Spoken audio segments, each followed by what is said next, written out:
Today is October 31st, 2022. I am recording something that happened the day before yesterday. I think it was the day before yesterday. Yeah. It was like 7 o'clock in the morning on October, I think it was October 30th. Maybe it was yesterday. Was it yesterday morning? Okay, yesterday was Sunday. Yesterday was Sunday, and the day before that was Saturday. So it happened Saturday, early Sunday morning. So it was early Sunday morning, because being that I go to bed late, it's like the days for me goes in from one day to the next. So it happened early Sunday morning. And then after that, I had a dream. So I'm going to just combine both of these together, the dream and also what happened. So I was having such a wonderful time. And what was I having as far as a wonderful time? I was actually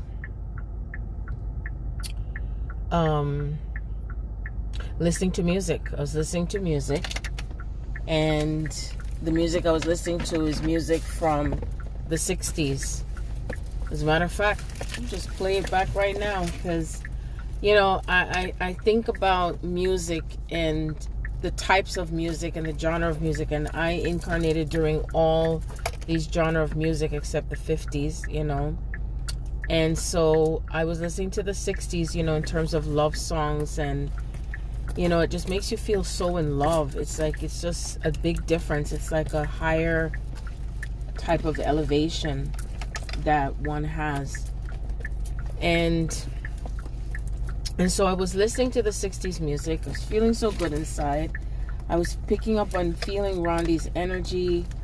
I was feeling, this connection between him and I, and just feeling so much in love, and feeling so empowered with that love, missing him too, you know, at the same time.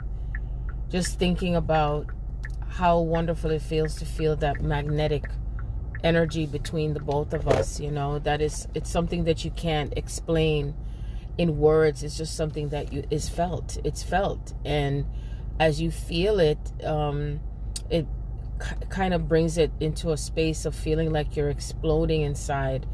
And it also brings in the magnitude of where love is as far as the creator, our creator, you know, because that love itself expands.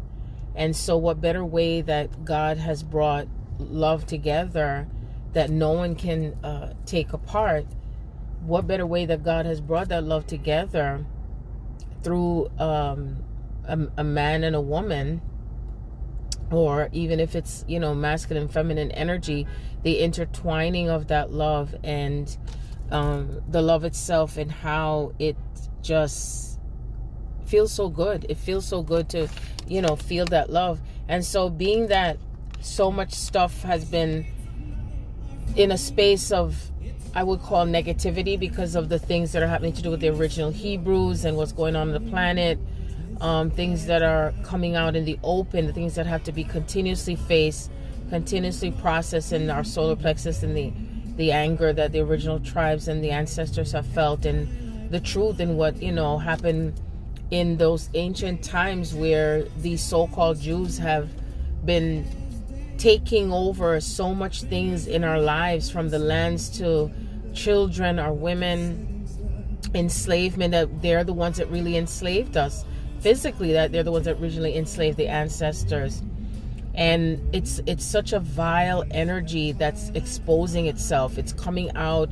And so I felt a need to play some music. And, you know, while I was putting away clothes that I had in my room, procrastinating for so long, like literally over 2 weeks of clothes and laundry to put away. So I did that, and playing the music. And while in the middle of playing the music, I went into my bathroom, and I brought the speaker thing, playing the music there too. And I was singing at the same time, singing from my heart. And what I was singing was You Really Got a Hold on Me by Smokey Robinson, which is a song from back in the 60s. And as I was singing the song, all of a sudden something just imploded and busted through the left side of the sink in the bathroom. And I was like, oh my God, what is this? And it was so bad. It was so bad in the sense that the hole in the sink was huge.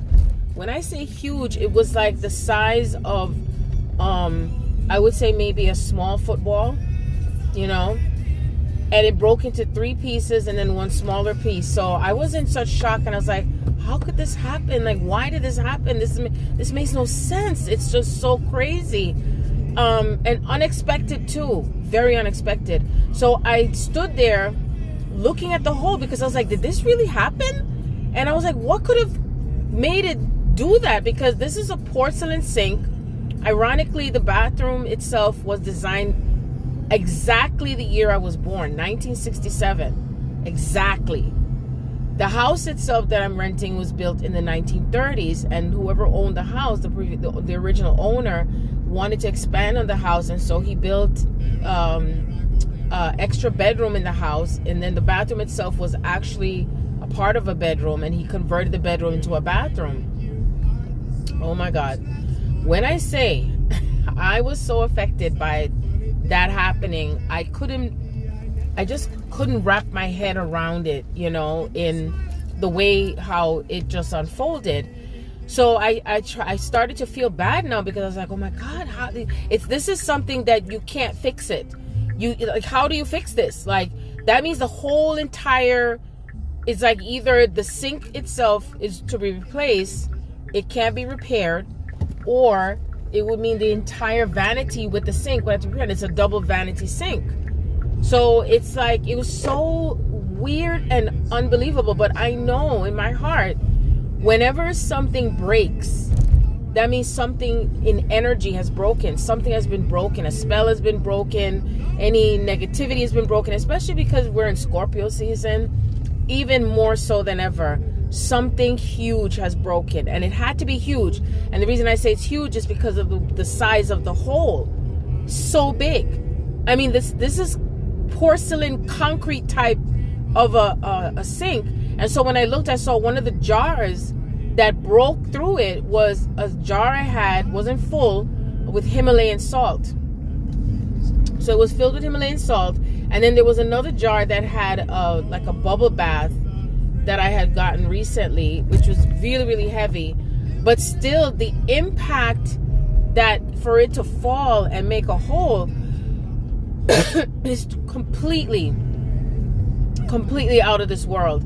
And I have to use the word out of this world because that's exactly what it looked like. Something out of this world. Something supernatural. Something not ordinary.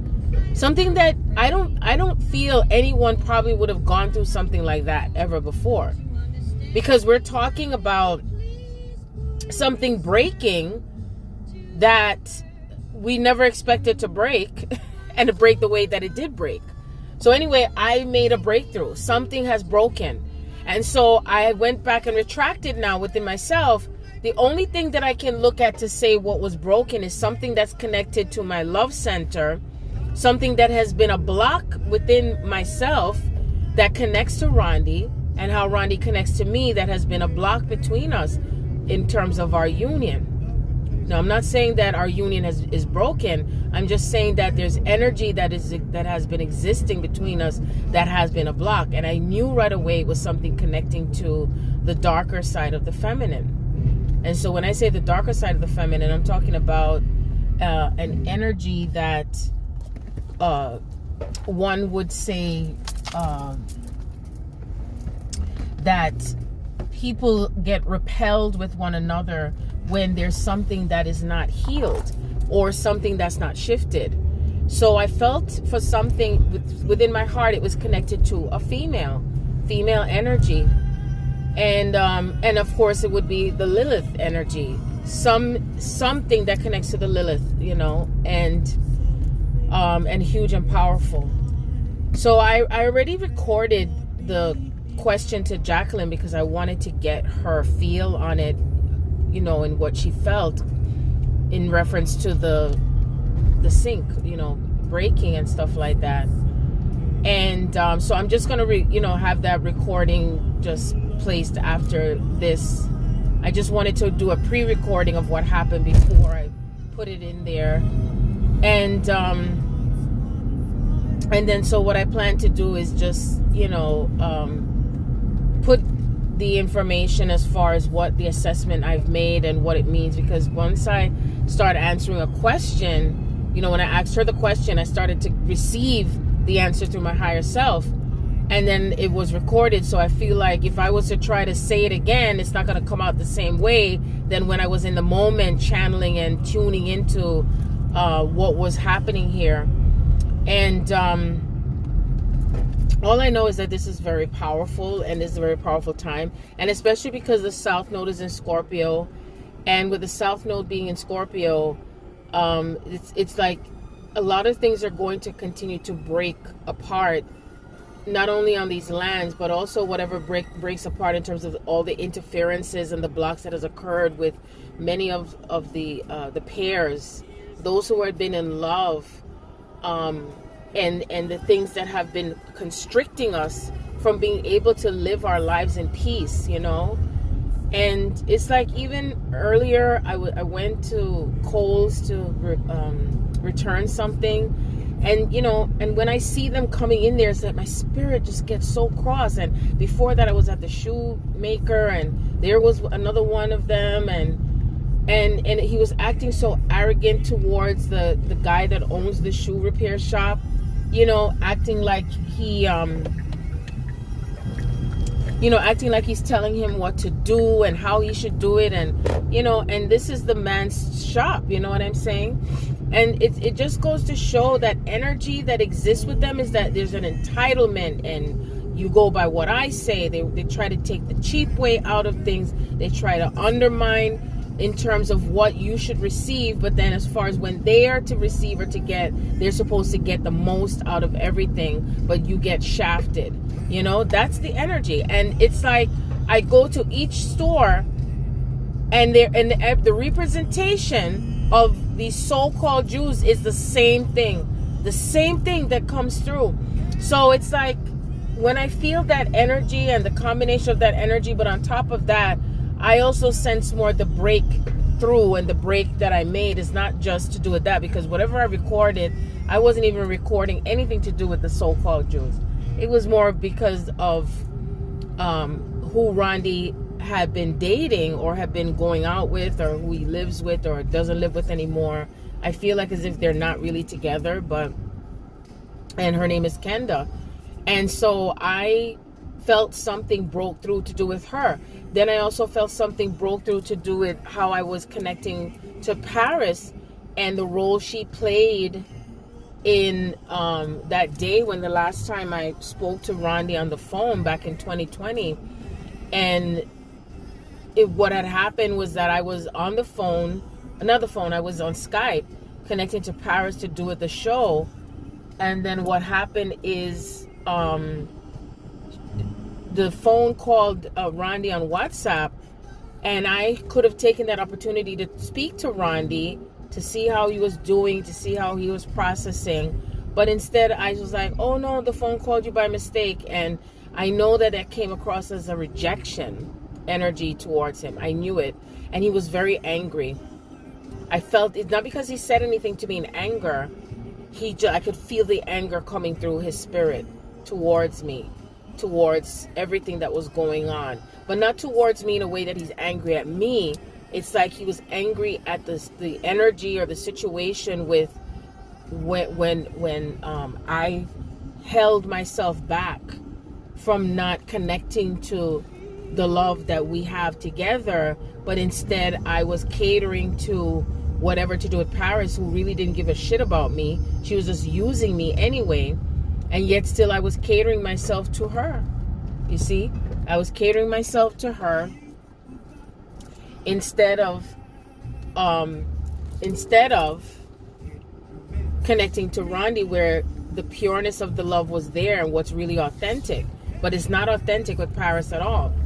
So I had to learn that lesson for myself. I'm going to use the word lesson. And so I feel like the reason why that whole energy just busted through with everything, because I was processing anger so much to do with these so-called Jews and everything, and because of how Kanye have been treated and our own people and how they treat him, and they don't see how much how much our people have been enslaved. And it's not just physical slavery, but it's mental slavery, and they've just stolen our identities. They've stolen who we are.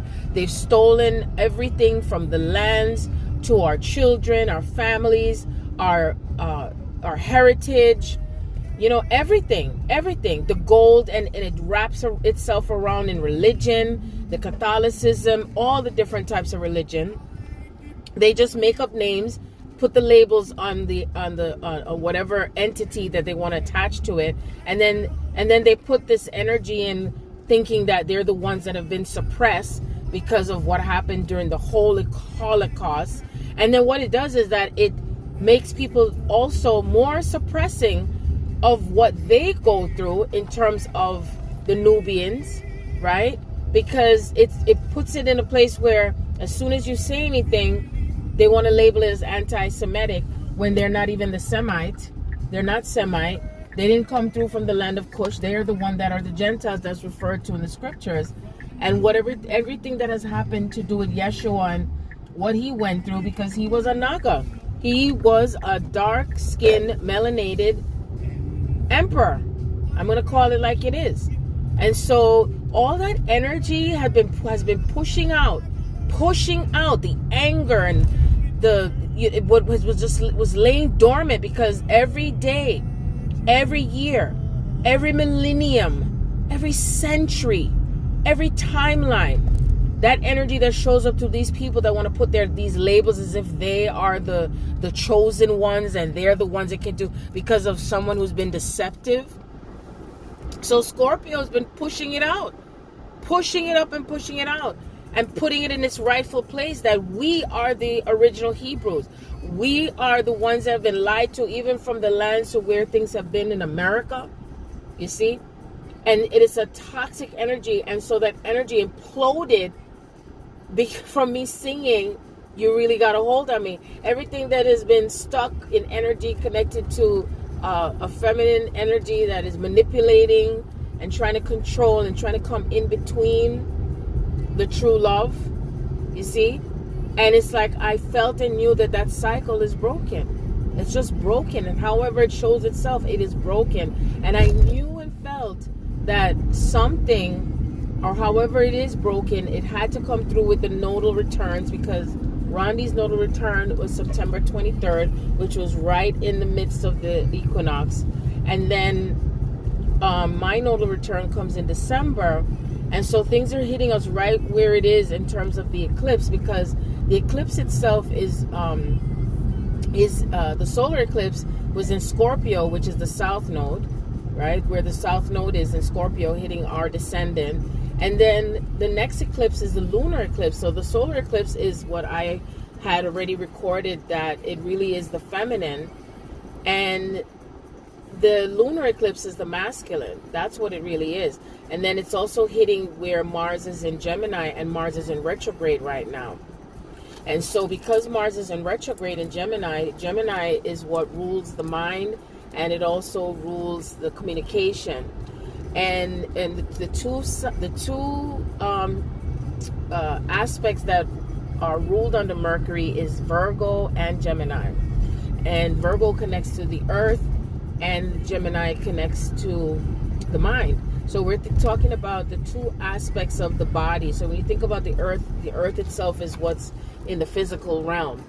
And then Gemini is an air sign, so we can think about that in the astral realm. And so whatever has been in bondage in the mind is in the mental space that is in the air sign, is going through a evaluation. And that reevaluation itself is breaking apart all the things that have been mind controlled and mind fucked and Everything that has happened during that time, and it's all splitting and splitting and splitting, and it's splitting itself and coming back together in the truth.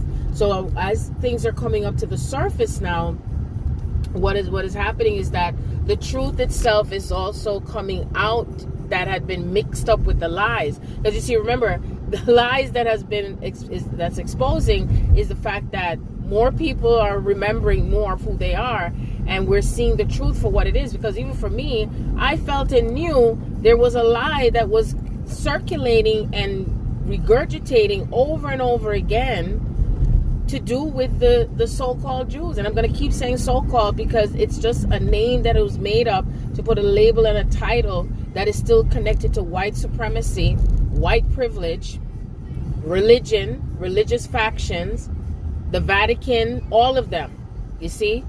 So they pretend as if they are suppressed and pretend as if they're the ones that are being treated misfairly. And then it's like anything to do with the Nubian tribes or anything to do with the dominant melanated beings on the planet, it's like as if we don't matter and we don't count.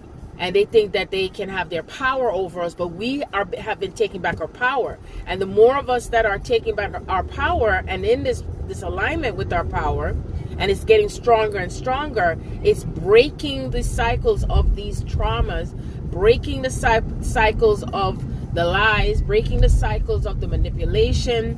It's breaking everything. It's breaking it to pieces. So no other than me singing the song from my solar plexus, You Really Got a Hold on Me, literally busted the sink. And the sink itself, Spirit is reminding me, is on the left side. And the left side itself is feminine. That's the side that is broken. So I know 1000% that this is connected to the toxic feminine energy, or even the feminine energy where it had been suppressed, where it had been in bondage, where the how do you call it? The spell has been over the eyes of the feminine energy. So even when I call the names of that feminine energy that has been connected to manipulation and lies and deception, because our ancestors have been pushed and programmed and forced to do things against one another, to turn against each other.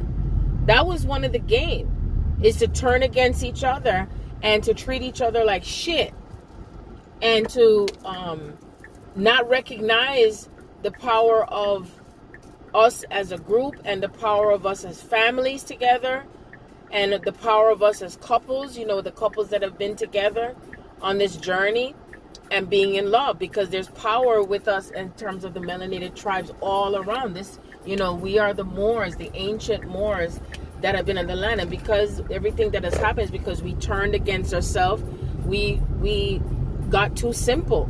We just allowed for the ones who are the so-called enemies in the camp, including the ones that look like us, that snitched, that wanted to be greedy and make more money, or they weren't supportive of the true tribes, which is exactly what's happening now. That's how it shows up in the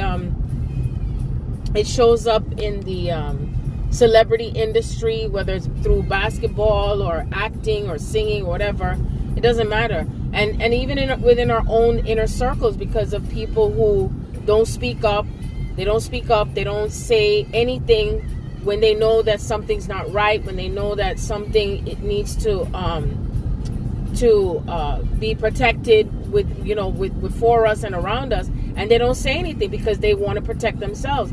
And this is the reason why so much splitting and splits have happened with the tribe and the families, because of fear of retribution and fear of what'll happen to our monies and stuff like that. So it's the same type of game and the same thing that comes across over and over again. And the cycle will only break when we not only regroup and have our own stuff and connect within our own communities, and then they start to lose now because we're not supporting anything that they have, anything that they do, and that we have to place the honor back to ourselves. We have to place the honor back to ourselves. We have to be the ones that do not accept to be treated any way that they want to treat us, that we speak up and not be in fear. And it's not something that may be necessarily overnight with everyone, because I know truly those who are, I see 444 when I say this, when you are truly, truly awakened to your true self, you're not going to take this shit anymore. You're not going to put up with the fuckery. You're not going to put up with anybody talking to you in a way they feel like it. So it's like, even like when I hear how he talked to that man today, I was like, I wish that motherfucker would have talked to me like that. And I could hear the manipulation in his voice, like, well, you know that I did right by you, and I shouldn't be paying more than this, blah, blah, blah, because I did this. And he's like, he had like a spirit of him like a snake. And it's like a snake that slithers and says certain things to get what it wants. And then it's like commanding you to listen to what I say. And I have more power than you. And I'm better than you. And that's how he comes across. That's how he comes across. And it's sort of intimidating in its own way, you know, and they have a way of, they got to get what they want, how they want, when they want, and you can't stop them. But I tell you, the almighty power of the Christ is pushing through. And that's why I knew that power was coming through me. Even though I wasn't thinking about it, it was so innocent for me. And when I say innocent, that I wasn't thinking about, oh, gee, I'm breaking a spell today. No, I was just in my heart space singing. And I brought love back into my heart. Not that I never had it, but because there was so much of this pushing through of that negative energy of the things that has happened in the past. And so because of the things that has happened in the past, in past timelines, I chose to feel good inside with connecting to the love that I have and the love that is shared, the love that is connecting between myself and Rondi. And so feeling good inside and singing all those songs, and I'm like, wow, you see? And so with that in mind, this is what brought this to the space of that being broken. And again, it's more than one reason why this is happening, more than one reason. And everything just makes sense to why that it did happen. You know, ooh, deer just ran across and you could barely see it. And so it's like, something in me just knows that things are going to start accelerating even faster, especially I know during the course of Scorpio season, things are going to really speed up a lot more. But I know that when Sagittarius season comes in, a lot more stuff is going to be going through a space of not only purification, but also accelerating. And especially now that Jupiter has moved forward in Pisces, it's now direct in Pisces.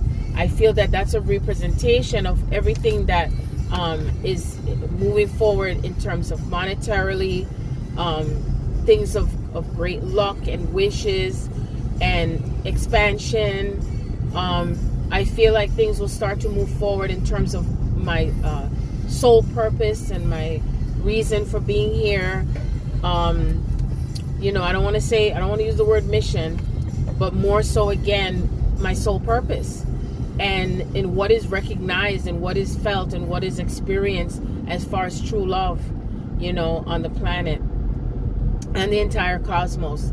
It's shattering. That's what true love does. True love shatters the illusions, and true love shatters all of the false paradigms. True love shatters the feelings of discontent. And true love brings the heart back into a space of clarity. And you know, it also brings in magic as well. There's a lot of magic that comes with it. So I'm just going to keep observing. I'm going to be the observer. And I know that there are people that might find things that we all say from these times now to be offensive, but we can't allow ourselves to worry about those type of people. And people are going to be triggered no matter what. And the truth is going to offend them, but the offense has been what has been manipulating, what has been controlling, what has been descending so much in consciousness on this planet, because that's what this is what happened during the fall of Atlantis, is that there was a power thing going on. There was a power thing going on with who thinks that they had more authority and who thinks that they were bigger and stronger and had the most, and the use of technology. It's like there's all different manners of evil, and I have to use the word evil, the best way to describe it, and all different manners of control and the mechanism to deceive. And one can only continue to be deceived if they're not allowing themselves to be open to the truth and to push through the lies. And it's based on healing, because the more you heal yourself, the more you heal your traumas, the more you're able to see the truth. One cannot see the truth if they're hanging on to the old system and the beliefs of what they've been told and what they are forced to believe. And that's what it is, forcing yourself to believe, because it has been so much trauma on so many levels that one can't even describe it.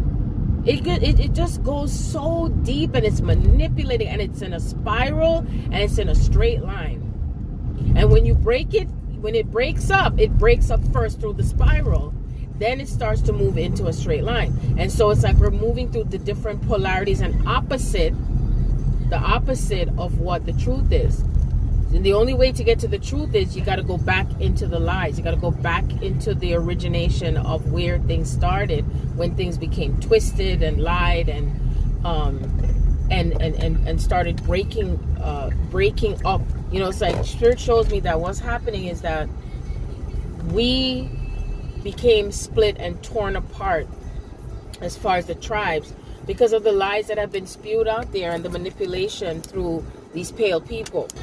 So anyway, I'm back again. I had to pause to get some gas in my car. I'm keeping it real now. That's right. Anyway, I don't remember where I left off, but anyway, either way, I believe I was talking about that. I don't remember what I was saying specifically, but the last words I said was the pale people.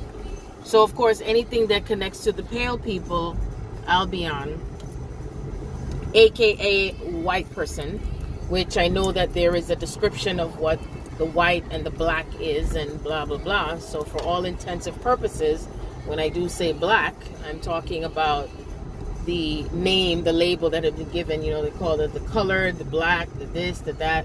And yes, I know all the controversy. So yes, we're reversing all the curses. We're reversing all of the traumas, the cycles of things that have been perpetuated and pushed onto us, including religion, because I even want to include the Christianity and what is labeled as Christian. You see, and so that came through from the pale people as well. That connects to the Catholicism, that connects to the Roman Empire, that connects to the Caesar de Borgia that they put as this Jesus figure that is supposed to be where most of our black people think that they're supposed to worship this man that was on the earth, when that wasn't really what the case was. You see, all those stories were put into place to twist around the actuality of your own self-empowerment, of what it means to be on a self-mastery path and really mastering yourself. And Yeshua is his actual name, because there was no J in the Hebrew language. And so again, as time went on, the stories were pushed and pounded right into our ancestors. They were forced. The Moors were the ones who became the slaves, from what I was told and remembered. But what's interesting is that even without reading a book, without talking to anyone, I saw in spirit the deception with the so-called Jews being the one that actually enslaved the Moors. Whatever title they gave themselves back then, that they were the ones who really did the enslavement. The Moors also had their own slaves too. They also enslaved others as well. I won't take away that credit either.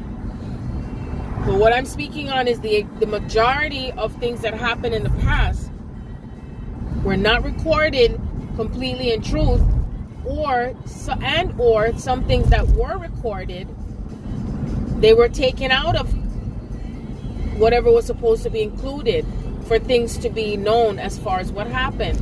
So that's the reason why awakening to your true power, awakening to your true self, it's important to do that It's very important to do that more than what you're reading, because what you're doing is you're activating your actual blueprint. You're activating the truth that's within your soul that cannot be stolen, that cannot be rewritten. You see, it can't be re-scripted. It can't be redone, because it's there. It's imprinted. But if you go by the words, okay, because we're going into the mind now, the Gemini, the mind, where the mind is controlled and the mind is manipulated or can be manipulated, and you can be cast by spells by something that was written, and you're beaten to death, even killed over having to conform to the religious views of what they wanted you to have. You were actually bludgeoned, you were punished, tortured, everything, just to conform to what they wanted to conform to, because they didn't want us to stay within our own power in how we connect to our ancestry, which is all the lands everywhere. It's not just Africa, it's everywhere. We were the original ones on the lands everywhere. Tartaria is what they call it, Pangea. You see, so before anything split. And so again, the way things split is that it splits first through the mind, and it splits first through the energy. It's like a vortex. And if you're not strong in your mind, and you're not strong in your heart, you're not strong in your power, then things start to disintegrate. And so everything starts to fall and descend in consciousness, and then it starts to take place in the physical realm. And when it happens in the physical realm, then that's how things start to keep falling apart. And then something else starts to take over, because it's like when someone takes advantage of someone that has no idea of themselves, because they're stuck in their trauma, they're able to continue to manipulate because you're stuck in your trauma. When you step out of that trauma because you're healing, then you cannot be any longer manipulated. Then you're able to accept the truth more. People who have power, or so-called power, or illusion of power, they can only have power over you because you allow it to happen. But when you do not give your power away, they cannot have any power over you. It's not something that you do, it's something that you have to be. It's a beingness inside. It's within you. It's within you, from your heart to your mind to your solar plexus, all of it. Nothing can be taken from you. No one can do anything to you by right of consciousness. And that's the truth. That's the truth. And so everything that has represented a false idealism, even today, I'm recording this October 31st, and this is also so-called Halloween. That's another ritual that has descended and connects to the Vatican. It connects to the so-called Jews and how they want to connect it to Judaism. And I say it in that sense because whether or not they don't call it Halloween, there's still some type of ritual that happens when they're drinking blood and eating the flesh of other people. And whether they do it today or tomorrow or another day, it's still something that's actively happening. It's taking place in this physical realm. And it's a part of their blood sacrifice and their blood rituals, because this is how they're able to stay on these lands, because the lands have been so cursed by so much of what has been killed and murdered with our people. And so they're able to stay in this realm because of the lower vibration of those who are still in fear, those who are still feeling disempowered, those who are still giving their power away, those who are still like walking in these illusions of what they're experiencing. Because I call it illusion because they really truly believe that whatever they've been taught and whatever they've been wrapping around in religion and what they can do and what they can have, the labels, the titles, they truly believe in it. And they practice. You don't realize how you program and you practice the same religion. Even if you move out of religion into spirituality, the same programming comes through in the spirituality, because there's people who say they're spiritual, but then they're still practicing the same religionistic, dogmatic control and judgment and judging others about what their path is, instead of staying in their own lane, in their own backyard. And so then what continues to happen is that the thread or the line, you know, when they say there's a line that's drawn, the line itself that has existed is now breaking, Because many of us are now sick and tired and sick, had enough of the manipulation and the things that are not true. And then when you speak up about it, then they want to punish you and tell you that they're going to take away something from you. You see what I'm saying? And every time I think about stories of when we're told, people think that if they take something from you that you're going to bend and you're going to be in fear.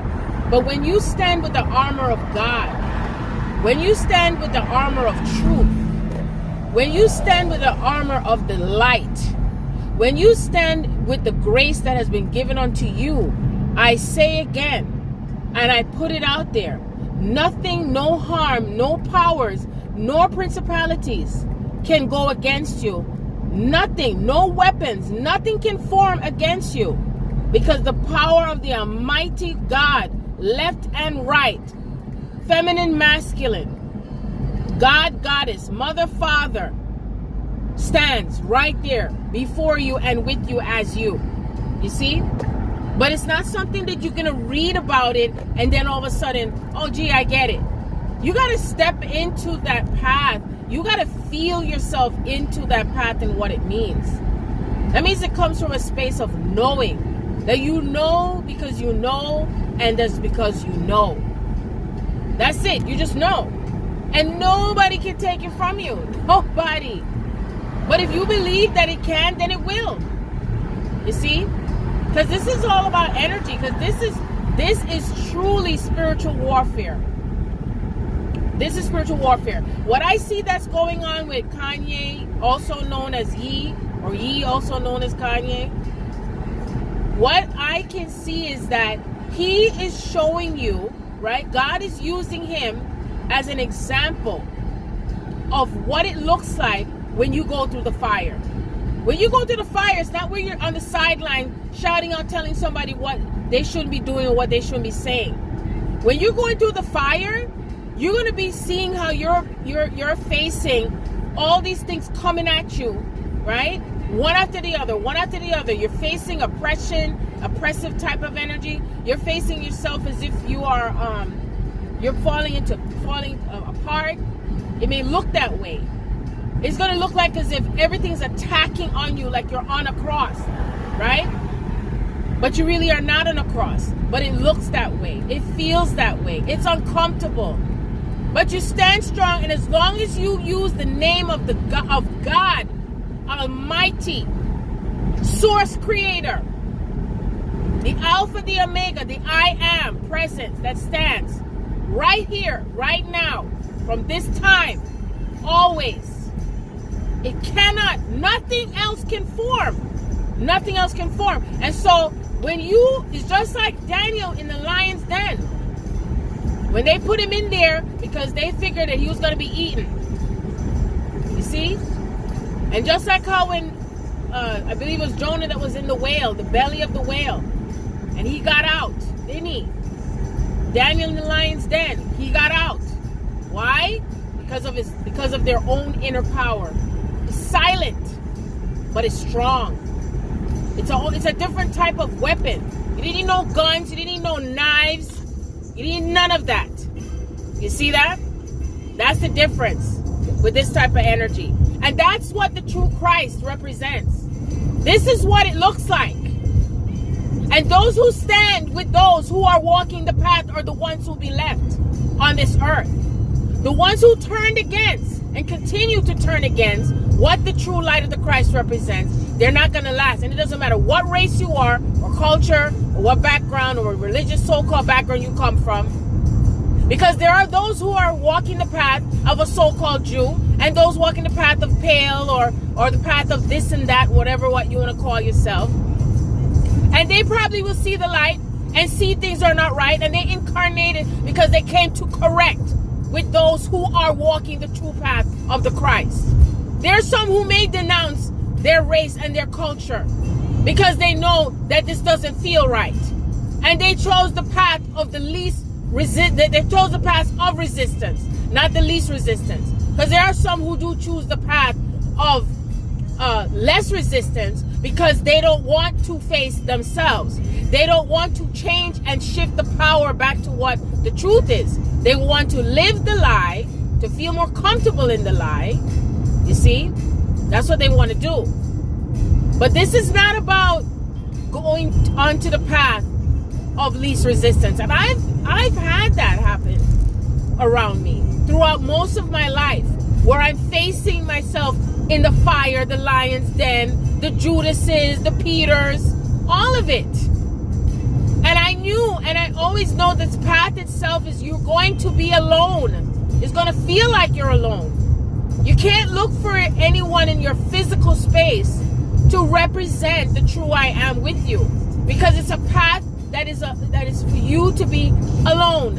And even though Rondi and I are connected, we still have to face this alone and together at the same time. I've had to go through my bout from 2014, from the time he connected to me until the present time now. I am grateful and thankful for whatever it is that I've gone through, because it has transformed me into the true essence of who I am, the true light of who I am, the true power of who I am. And so now 2022 is the balancing of that energy, where now the masculine, my divine masculine, is now having to go through what I went through. May not be exactly the same. It's similar, but not the same, but it's still happening. There's still a representation of what has to come into balance.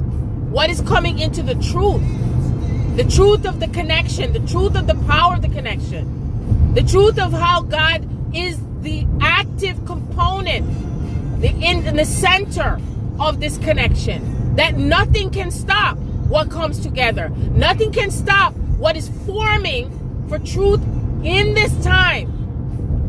In this time of the nodes and being in Taurus, which is no coincidence that I incarnated with being with my nodes in Taurus, and the same thing for Rondi, and the same thing for my daughter Charlize. You see?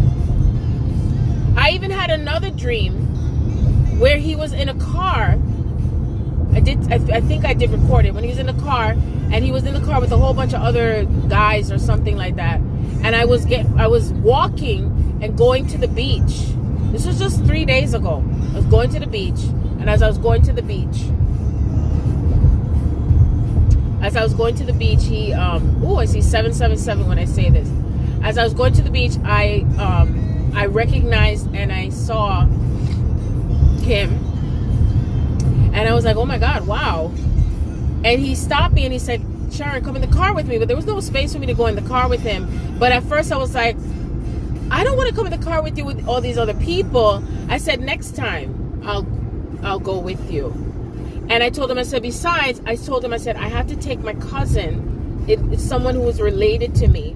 But what's interesting is that the cousin that I'm saying that's related to me was actually born in Guyana. And I was like, yeah, let me introduce you to her. And I was like, it's interesting because I don't have any cousin that was born in Guyana. But I know I look at it as a bridge with someone who's a female that maybe possibly is his cousin. And that cousin herself is a conduit to what's coming together again. Everything plays a part and a role in our union space, and what's mending it and molding it and healing it and transforming it and shifting it. You see, it's a process. It's like baking a cake, you know. You got all these ingredients, all these factors, all these components, and it still doesn't mean that if one part of it is not in there or is melding or is being stirred up or however, because when you're making the cake, you got to stir up the ingredients. You got to bring everything together that's going to make up that cake. And so the way that Source uses others to bring the cake together, this is how it works. So I can only think that even with because when I looked at remembering the dream with the female cousin, I feel like it could connect to a past life as well. And he was driving a pickup truck too, and it was nighttime. And I could look at it that it could even be Charlize because she looked very slim like Charlize, same size. And I was taking her to the beach. It's like I was showing her around or something, and I was on foot. I wasn't in a car, which is interesting. So it still shows that the path itself is continuous and it's moving forward. And I feel the energy of the communication coming from him to me, the desire to communicate, wanting to communicate. And so it could be men in the past that he has connected to. And, you know, like how some men, they want to reason about things. And sometimes the reason happens with, and the clarity comes through with connecting to friends. I even had a dream today to do with my cousins on my mother's side, connecting to my uncle Carlton, who passed away. And interestingly, we were holding hands and praying, but then one of my other cousins that I know him, his name is Cecil, he didn't want to hold my hand, but he still held the circle together, so it almost looked like a horseshoe. And I was holding my cousin Sandra, her hand, with her siblings that were also holding her hand. So it was like we're formed in a semicircle. And my cousin Cecil is almost like he was a pastor, and he was holding up his right hand, holding the Bible. And then he started to pray over whatever it is that is happening, you know, with things to shift or something to that effect. And that's what I dreamt to today. So it's very interesting how one thing is just seeping into the next thing and the next thing and the next thing.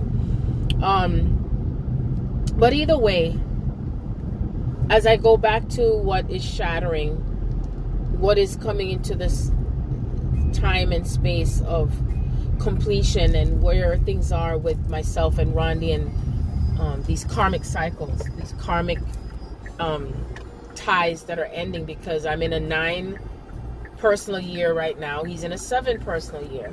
The 9 personal year represents endings. It makes sense why I have been going through things with my health, where of course I've been able to resolve it for the most part, in terms of balancing the supplements that I've been taking. I'm having much better bowel movements. I don't have any constipation anymore. It's like everything just feels flowing for me. It's flowing because everything that's moving energetically, it has to move itself through layers. So it's like it's through the heart, the mind, my what I'm taking in energy wise, what I'm eating, how I'm balancing that out, how I feel inside, the emotions, everything goes hand in hand. Everything goes hand in hand. So when I look at things with the karmic cycles and the karmic endings, it's like I took in so much. I took in so much when it came to our people and humanity. And so even in the synergy chart for myself and Rondi, it's Aquarius. The sun is in Aquarius for us. The moon is in Aquarius for us. And that's like the representation, the both of us, we embody all the things that we've had to collect collectively with what has happened throughout humanity's history. And that's what it feels like. And so for me, and I know for Rondi, we have both been having to observe. I've always recorded that. We've always had to keep observing everything that has happened by observing other people, observing their behaviors, observing what we are also experiencing too, and the relationships that we have had with others. Because both of us have that same theme in parts of our charts, is the things that we have to get, what we have to be in awareness of through the relationships that we have. So it's like he's facing and experiencing his nodal return in the 1st house and the 7th house, and it connects to his identity and it connects to his relationships. And so for me, I've had to go through my nodal return. I believe it's in the nodal return for me is in Taurus, of course, and I believe it's in the 5th house. And then I've also had to be dealing with where things balance for me, where Mars is for me.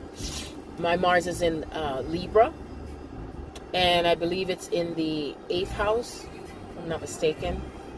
So I'm kind of getting the gist of most of this, and we're between the dynamic, the dynamic between Rondi and I is about the healing we have both had to do with where we have had the wounds with humanity, the wounds with the collective. For him, his Chiron, again, I had spoken, is in Gemini. Mine is in Pisces. And so he represents the masculine, where the wound has been through the mind, and where the mind control had been, the manipulation, stripped of our titles, stripped of our identity in who we really are, and having had taken on the identity of what this society has pushed onto us. And so now it's for us to totally keep dismantling it. Fuck off, right? Not you personally. I'm saying the energy that represents itself and wraps itself in the individuals that walk this planet Earth for centuries, that have forced upon us to take on and cloak on what they want us to do, which is to toil and work hard and enslave ourselves. And then if you try to break away, then there's a threat that comes, and something is always coming after you, you know, to try to get you to bend, to try to get you to lower yourself, to try to get you to diminish yourself, to try to get you to surrender. And so because we had, again, what we call the so-called enemies in the camp, the enemies itself, as we call it, which would be the ones that snitch, the ones who are pretending as if they're for you when they're not, the ones who are the haters, the ones who are jealous, the ones who fear our power, and the ones who were greedy and want more, and they wanted to take on more, and they take on more and more and more, and it's never enough. And so what they do is they try to think of a way how they can manipulate and try to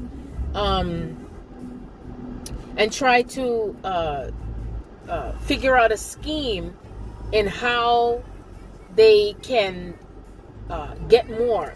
And getting more means that they're going to give you up. They're going to give you up, or they're going to make up a lie or make up a story, so that way that lie itself will perpetuate into something that gets you into trouble, probably even get you killed if it's not true. You see? And that's the sad part. And then you have no form of defense. And so another thing that Randy and I have had to heal, that's also in our charts, is feeling misunderstood. And so you're talking and you're saying something, and instead of people just sitting down or asking, what do you mean by that? Like asking you, what do you mean by saying DEF CON? What do you mean by saying that black people, they chose to be enslaved? Did you even bother to think on a higher perspective what he's talking about? Because we have many perspectives with this. The higher perspective of it is that, again, just like in the ancient times with the ancient Moors, when we were in our power, right? We had control of everything. Everything was in peace and harmony. But the ones in the camp, they broke the code. They became greedy. They became more egomaniacal. You see, they broke the bond. They broke the code. And so what ended up happening is that things started to descend in consciousness. Things started to also fall apart when it comes to, you know, what happened with the women, the tribes of the women who were bonded together in how things were in harmony, and the roles that we played as masculine and feminine together. You see what I'm saying? And so what happens is, when you're stripped of everything that you're used to, when you're stripped of everything that what you know yourself to be, it's almost like, where do I find myself in this? Who am I now? Because now that we're going through this ascension process and awakening to our true selves, it's like trying to fit yourself into something that's not comfortable anymore. Because you're used to being, like, I remember when I had to break free from the religion thing, and it wasn't comfortable. I had to break free from celebrating Thanksgiving, Christmas. You know, I'm working through the New Year's thing too as well. It's very trickified. The Halloween, I broke free from that already from a good while. But Thanksgiving, I remember I started to break free from it from about 3 years ago, to be exact. Because I still had a Thanksgiving get together with my family. I believe it was, the last time was probably 2017 or 16, I believe. Because I remember they broke away from me by a certain time. And And when I saw in spirit, see, anytime when spirit breaks me off from something, it's not because someone tells me. It's not because I read it in a book. It's because it comes through energetically through me. I just saw in spirit that they were celebrating, they were putting together something. Here's the manipulation. They were putting together something where, oh, let's celebrate and give God thanks for being on the lands, and that we can kill the turkeys, and we're bonding together with the American Native Indians, right? When in actuality, they were still performing blood rituals. They were also killing the American Indians, the Native Americans, the Aboriginals, and eating them too. I saw it. And I was like, oh my God, this is so disgusting. This is so vile. And I thought to myself, wow. So they try to make you think and believe as if you are giving thanks to God, and you get food and cook it up a storm, and you bring your family together and give thanks on one day, and they allow you to participate you allow yourself to participate in the ritual itself, because it's like, again, it's like that saying in the Christian scriptures, turn the other cheek, darling, just forgive and forget. And that's the thing that has kept our black folks so entrapped mentally for so long, because oh, you got to be nice. Oh, you got to be forgiving. Forgiveness is not forgiving what someone has done to you. Forgiving is for you to allow yourself to release the emotions that have kept you in bondage as well, because that's another layer of bondage. You have the mental bondage with feeling that you have to conform to society and what they tell you to do, conform to this one and that one. You got to dress this way, got to look this way, got to act this way, got to be this way. No, you got to stick to the belief system. You got to stick to the traditions. You got to stick to what's handed down to you. You see what I'm saying? You hear what I'm saying? You feel what I'm saying? And so what ended up happening, that continues on and on in a perpetuating cycle that has kept our people in so much bondage. That's why the story of Moses, aka Akhenaten, Nefertiti, we say, let your mind go. Let our people go. You got to let yourself go in terms of what is keeping you trapped in the same looping stories, the same trauma bonding, the same timelines. Like, if you want to give thanks and have a feast a different day, if anything. And let's give thanks every day for what we have and what we receive. Let's break bread together and give thanks for what has been given to us from the lands, what has been given to us through the plants itself, what's been given to you, through the animals, through the air, through the water. The water has given to you. You use the water. Give thanks for the water that you're able to drink it. Bless it. Give thanks for the water that you're able to bathe and to freshen up yourself. Give thanks for the water being around you, because it gives you clarity.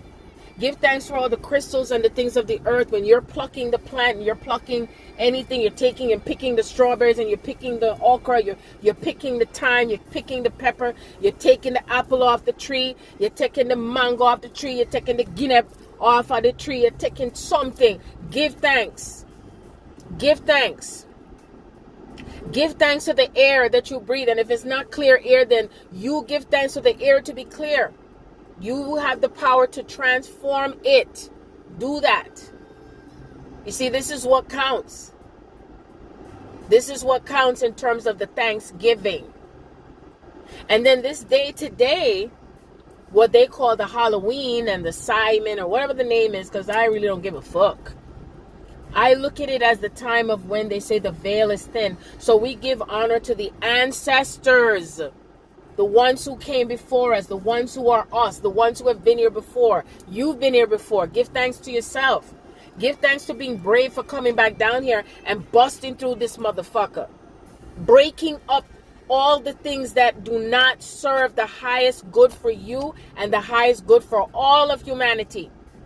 If we're truly going to be on these lands, and we truly recreating a new earth, what say you that we're going to be creating new earth with all this old other stuff still existing, the lies and the manipulation? I say that we can come together, the so-called Jews, the Muslims, the Arabs, the Irish, whatever names you call yourselves. If you are entrapping women, women's rights, children, children to be free, children protected, that they're not pimped out, they're not sexualized, demonized. You're not trying to force any type of gender transformation on them, that you allow them to be children. They should be children first, not pushing sexuality onto them. When we are moving in a space of where we're honoring the lands and we're honoring the families, we're honoring the ones who come together, that we're weighing and measuring from the heart, that we're also balancing out our true freedom and what freedom is for someone else, that we're staying in tune, that we're aware that you are doing right to others, that you're not taking and sucking out of them. You know, it's like people think that when someone is just like the vampire, that they're really physically sucking the blood. No, sometimes there's an energy vampire, that something is sucking out from you in energy and form that's toxic and it's repulsive. And you're not recognizing it because it's like you're so used to it, and you don't realize that's what makes you age. That's what makes you look old and intrepid. You see? And it's almost like you don't even know what to do anymore with yourself. You don't know whether you're coming or you're going. But I'm telling you right now, in this time, in this space, because I believe and I know that Pluto is in Aquarius in shadow already. It don't have to come by a specific date in March, which I believe is supposed to be March 25th or something like that. I believe. I'm not sure. I think. Let me say I think. I do know it's in March. I do know that when Pluto goes into Aquarius, because it's like as soon as Mars goes direct in Gemini, and I believe it's going to go into Taurus in March, I can tell you that it's going to be a mighty, mighty implosive thing on the earth.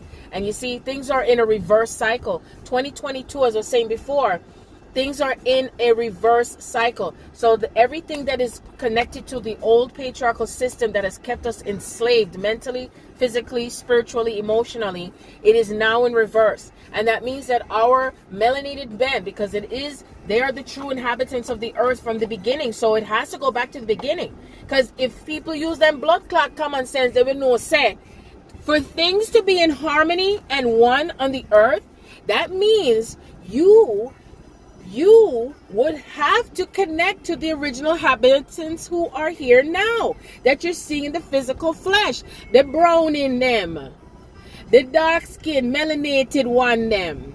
And the reason why I said so, I go talk in a patois now, is because that's what hold the energy and the vibration of the earth, because of the central sun, will come from the other planet, the black sun. It is being pulled towards in gravity, in what connects to in these higher states of consciousness.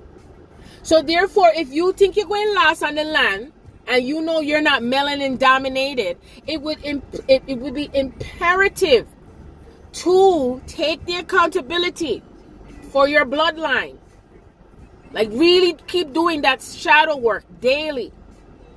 What me doing talking right now, that's the blood clot shadow work. This is what shadow work look like. Because I'm talking about it and I'm being very transparent. And yes, I'm calling out names. I'm calling out names. Calling on cars. I take accountability every day. I've had to process through things even with my son right now that I'm not even talking to him that much right now. Because I'm processing with him and through him without talking to him. Because I felt like I wasn't being really honored enough. And I was like, you know what? I've had enough. And guess what? He was the one that was Tutankhamun in a past life. And I know and see and recognize the patterns. You see? I recognize the patterns and I'm addressing the patterns now because I'm correcting the codes. This is how you correct the codes. So even whether or not it's some other entity outside of you, you have to still look at what's within you and how it's reflecting outside of you, the groups of different categories of people, as well as that's in your own personal timeline with your immediate family, right? Extended family. Everything that reflects in and out, it has to be addressed. It has to be spoken. It has to come out. If it doesn't come out, if it's not addressed, guess what? You're stuck. It stays stuck. It stays stuck. It's not going nowhere. It's not going anywhere. Nowhere at all. You see? So it has to move.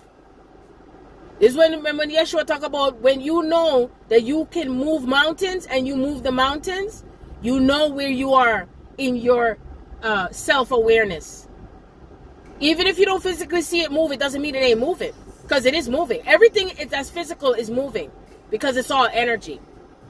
It's all energy, and energy carries power. And when you are stepping in that power, it is going to reflect itself, and it's going to show itself, and it's going to move. And you're moving with it. Everything is molecules, atoms, it's the cells. Everything is moving and it's moving like a speed of light. See? Rapidly. And the atoms break down, and then they're forming again. And it's happening simultaneously. Simultaneously. You see? So, Spirit is bringing me back to 2020, when 2020 began. And if you remember when Kobe Bryant had transitioned, and that was dealing with the heart. To get the masculine, the dark-skinned masculine, or not just the dark skin, the melanated brown skin, dark skin masculine. Those are the ones I'm talking about. Because that's where things have to come into the core and the center of the healing, that starts with the feminine first, with the females that are healing through their womb center. And they're healing their traumas. They're accepting. They're self-realizing.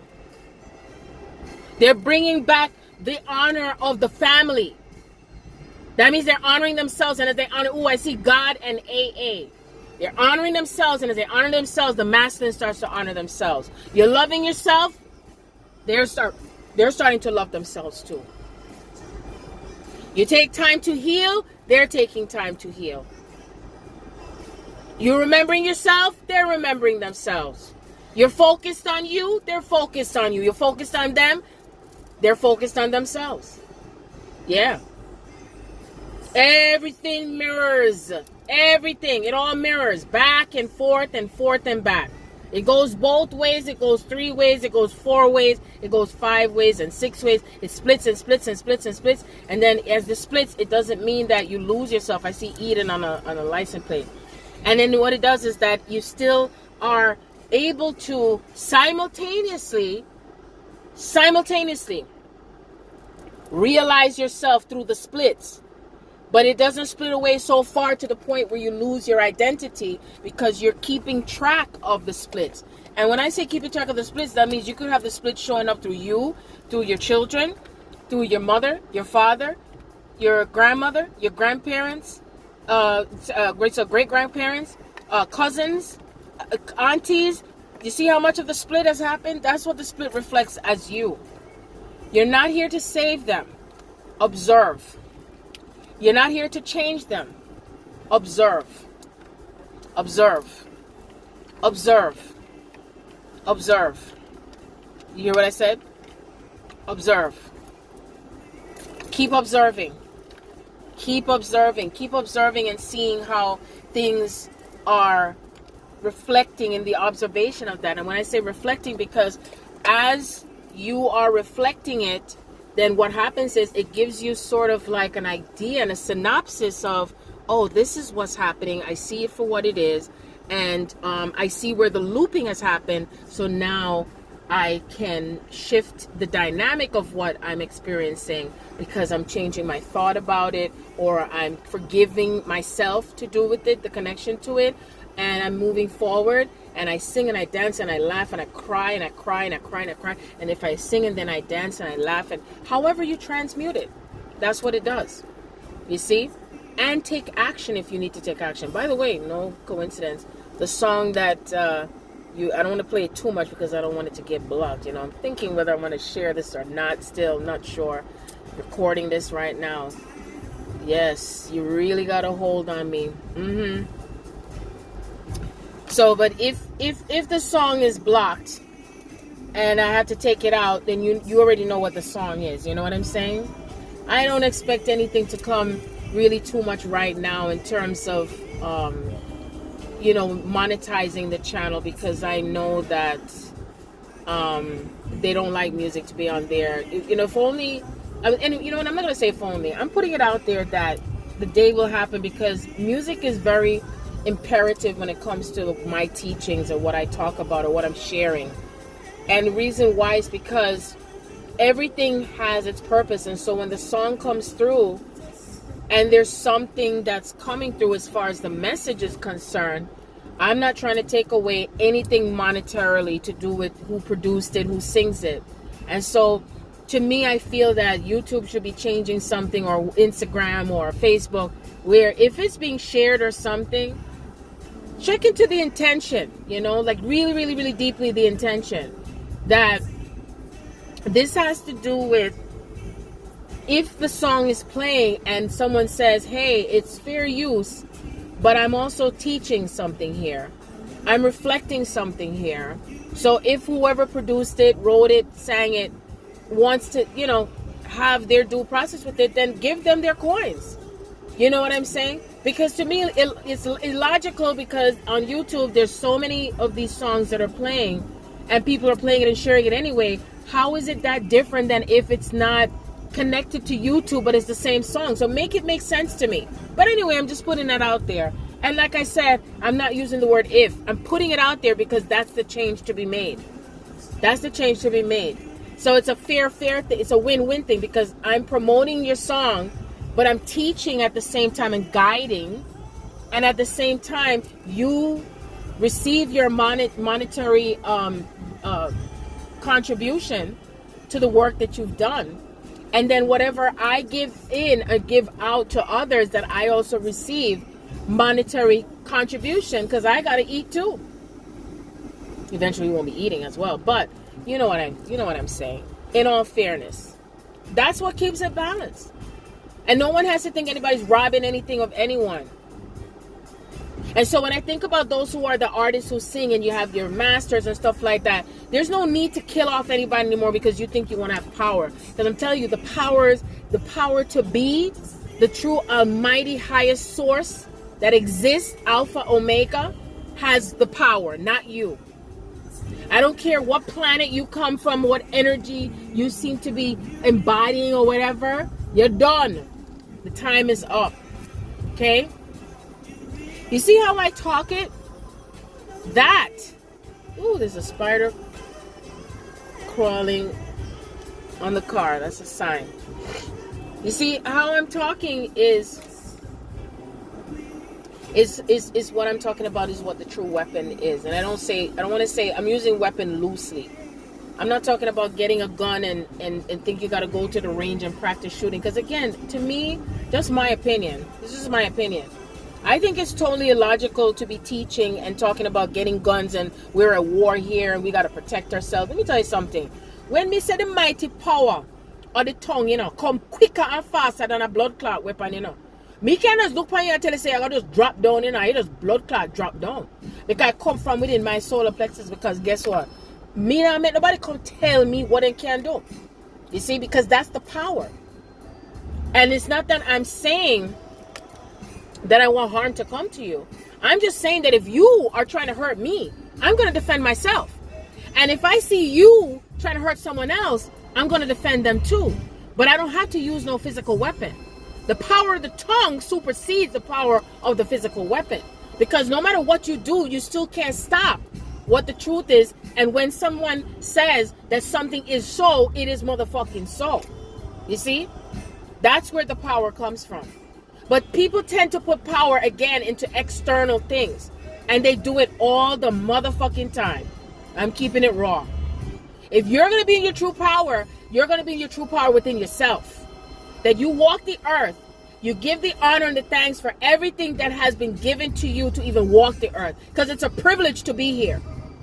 Mother Earth never said she need nobody to come rescue her. She don't need no saving. You see? I really truly know that there's nothing to save. What we're doing is we're observing. We're in awareness. And being in awareness is that you also have the power and the ability to see and to feel and connect. And you connect with the power that you have. And you have compassion as well. Compassion doesn't mean that I allow you to do whatever the fuck you want to do if I know that it's some fuck shit that you're up to. And I'm saying it just like that.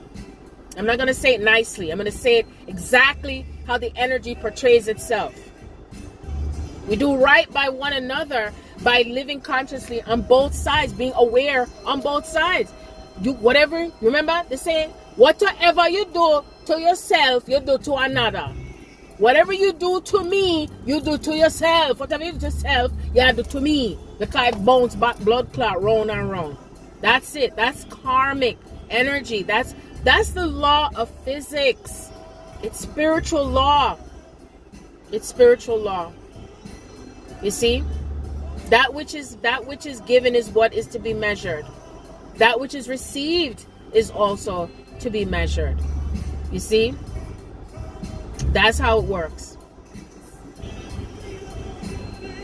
So this is the time, again, during the Scorpio season, where everything that's so deeply, deeply, deeply buried is going to come up to the surface. And the mind is going to try to rationalize it, but you won't be able to rationalize it too much, because you're going to have to also put the pieces together in terms of how do you feel inside with what you are receiving in information. How do you feel inside in terms of the information from the past? That's why it's in retrograde, because you're reviewing the past. You're reviewing the things that you had believed in your mind. You're reviewing the part of yourself that you held in your feelings and thoughts, and now it's time to come into your righteous anger. The righteous anger is exactly where you would have to be right at this time. Really. If you think that being nice and soft with this is all it's going to take, you're fooling yourself. You're not going to last. I'm keeping it real. Because you see, when you are in the righteous anger, what you're doing is you're correcting the codes. Correcting the codes is not going to be in a soft space. You're in a soft space, yes, in your heart, because you also understand that there are people who are still going to be doing the same regurgitating stuff, and they may not be able to see things clearly, but they will eventually. Yes, they will. But that doesn't mean you hold yourself back because another individual that you're next to or close to is not doing it, because that's not going to make anything move. It's not. You see, when it moves is because you say something and possibly do something, and then it starts to shatter and it creates a ripple effect. A ripple effect. And that's why some of us started ahead of time on our journey, where we had to awaken first. We had to keep researching and unlocking and uncovering and opening the doors and the windows, not literally, but the Pandora's box, so to speak. The windows and the doors start to open. Everything starts to become magnified. Everything starts to expose itself and around you. And then you feel like, oh my God, I can't deal with this. This is uncomfortable. I don't like this. This hurts. It's painful. It's sickening. Then you feel joy again because you know what the truth is, and you're walking with God daily because you know you're walking with as through God. You're feeling the true love in your heart now because everything that has been masked is now uncovered. You're unmasking yourself. You're exposing things. Everything's exposing. But then it's uncomfortable because now you're surrounded by others who are not in the same space where you are. And so now you don't know where to fit yourself in it because they're not speaking your language. You're not feeling it no more for now. Either they're pulling away from you, you're pulling away from them. How do you blend in society? How do you blend with your family? How do you move on with this? Especially when you're going to be triggered and triggering others all at once. It's like a shit show. I know, because I've been there. And this is just the way it is. This is the way it has to be. It's like the band-aids that have to keep coming off and coming off and coming off and coming off. The wounds that fester and turn into disease. It has to be looked at now. You have to look at when you're having that experience or some kind of experience in your reality, if it's something affecting your health, because Scorpio also deals with your health as well. You see? It deals with your health. And Taurus also deals with your health and what you have to look at, Venus is your self-worth and money, where things are with your money. And, like if things slow down with your money, or the value you place on money, the value you place on yourself. Are you receiving what you deserve to have? How are you with your communication with money? How are you with your communication with love? How are you in communication with yourself?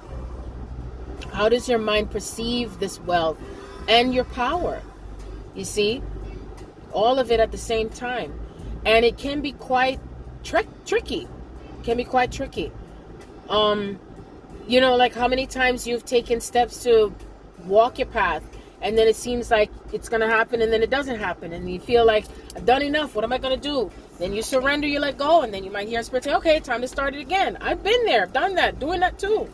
Like, how many times I got to keep sending out this information? Still nothing happening. I know what my path is. I know where I'm supposed to be. But everything's going to align with the stars, as they say. It all aligns with the stars. You see? So this is the power. This is the true power.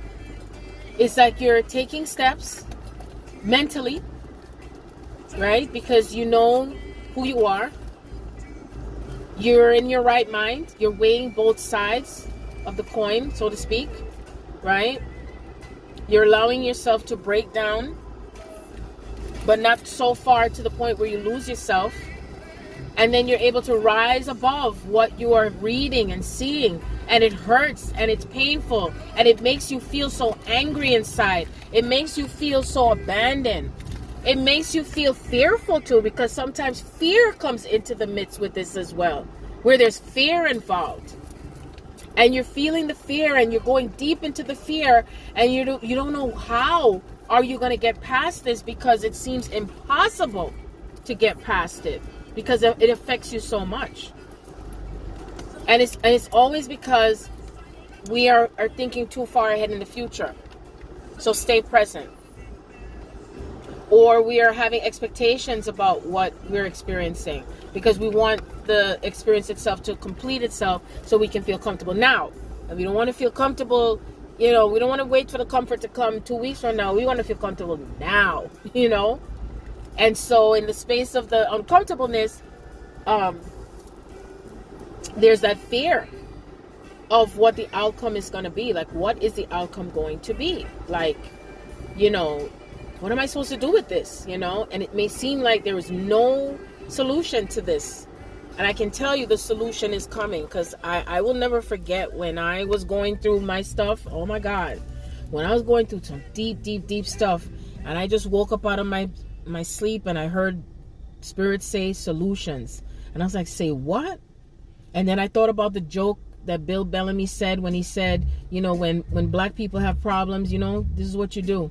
We take a nap. We take a nap. And you know what? When the sink broke, I went back to sleep too. I went to sleep. And then I woke up, went to the bathroom, and I felt sad again, because I felt bad. Like, what am I going to do? Like, oh my God, like, what do you do with this? You know? I love this song so much. I'm just going to pause for a bit and let it seep through my soul. And there isn't one thing. Woo! Yes. That it isn't willing To do. to forever keep you happy. Woo! This I promise you. This love that I'm giving you is so real. You won't find it nowhere. No love could ever mean more. This love. No matter how much that love may give. So you better take advantage of this golden opportunity. Just to know you're deciding would mean so much to me. Da, da, da, da, da, da, da.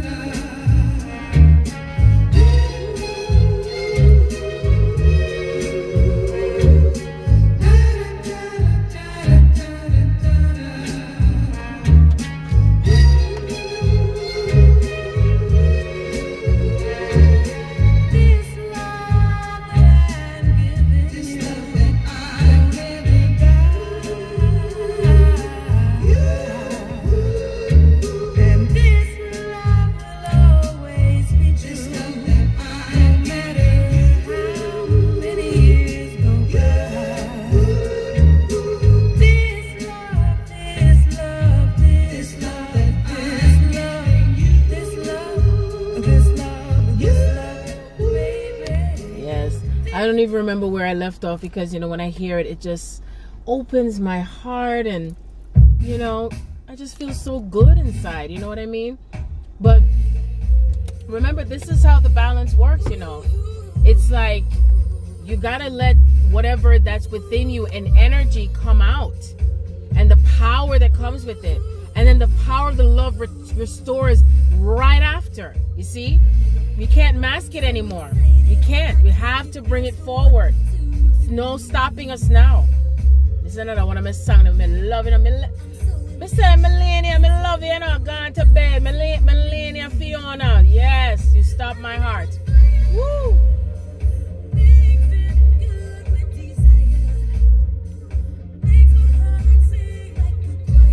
Woo, makes my heart sing like the choir. Yeah, man. Please, 'cause you stop my heart. I can focus on anything. 'Cause you stop my heart. And I get to feel back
what love can do when it stops your heart and gets it pumping again and again and again. You know what I mean?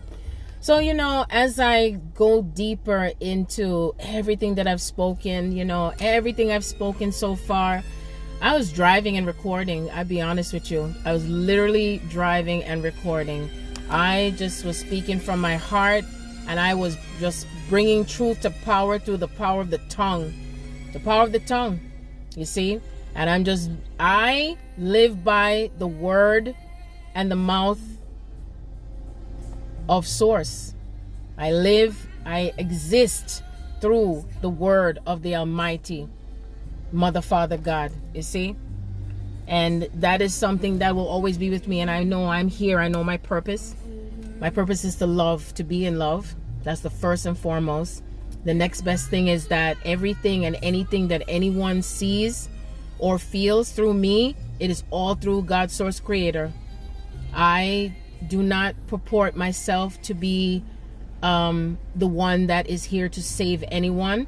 I just know that I speak the truth, and every step of the way that I've been on my journey, I have kept it 100.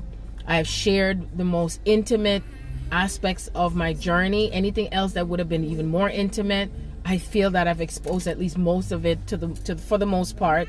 And anything else that I have not, of course, probably would be more private. That's in the book itself, that will be at the time when it comes out, or if it would be on my Patreon account and or the Vimeo account, either way. And so I know that from what I was stating, they're bringing me back to when I was talking about Kobe Bryant, where the masculine, the divine masculine, and just know that it doesn't mean that if you're not melanin dominated that it doesn't affect you too, because it does. All I'm saying is that the original point is like when you're looking at an axis of something starts from a specific point. Everything was dark on the earth. Everything was dark in the universal consciousness, and so through that void is where everything burst forth into light. And so for us to know how we're going to be in harmony with one another, that means that you have to know the truth. You have to really research, tune in. You don't even have to research. I say tune in first. Tune in. And if you feel that it goes against what you know, sit down, go outside in nature, and allow the Holy Spirit to move through you.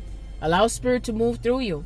It's not going to happen if you're in a stubborn state and if you're not moving. Your heart has to come into a space of completely becoming circumcised. Completely. If it's not moving in a space of breaking down the walls and breaking down the barriers and the blocks within you, then you're not going to be able to understand and overstand what is happening here on a full grand scale.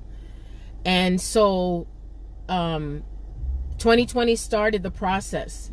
We had the C virus. We had, all the different craziness that was going on, and the test of your power started with that too, and your fears. If you took the jab, that was you connecting to having to take something externally because you were in fear, and that's just a fact. No matter what you want, tell me, say because you were here and there and this happened there and this one had it there, you were in fear. That's the first and foremost thing, and you allowed yourself to be disempowered. And the same energy comes again through the religion, disempowering, educational system, disempowering, political system, governmental system, everything to disempower you, everything for you to look at something with what you see with your eyes first, and what you hear, communication, right? And seeing there's something communicating to you, and then your mind starts to play tricks on you, and your mind starts to make you believe something that may not be true, and it's something that's invisible. And so that's why it's important to connect to your heart, because your heart is going to be the part of you that you disconnected from, that disconnects from source, for you to know what feels right and not just the things that you think is playing a trick on your mind. So your mind doesn't start telling you, well, I need to do this instead because this is what's going to happen, and therefore I got to protect myself. For you to say that you're going to have to protect yourself, again, you are giving away your power, and you're also disconnecting from source, because you're not giving God enough credit for what you can overcome, as one would say, with the body that has been given to you through God from eons, okay? Because the same body you have now is the body you had in a past life, and you carry the energy codes of what had been distorted, what has been traumatized, what had been in fear, what has been corrupted, and you carried it into this new body that you're walking in now. You see, that you still did not overcome, or you did not transmute it enough, and that's why you're back here to do it again. And so you made that same choice again that you made back then when you were manipulated and tricked into taking that jab.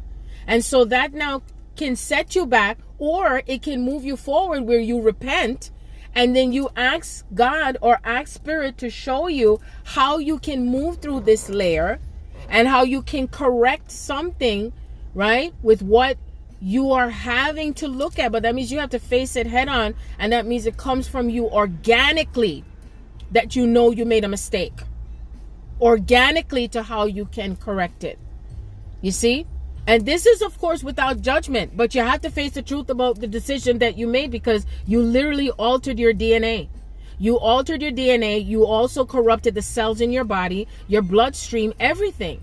If you also know that you didn't take the jab, but you're sleeping around with someone who did, you're also corrupting your body. You're also corrupting your DNA. You're also interfering, and you're connecting to energy that is also still trying to assimilate you to still become like that energy that's trying to take over. But it can't. It won't take over, but it's still working its way in its process of trying to take over. It's still working its way in the process of what type of control that it's still trying to have on others, and where it controls your mind.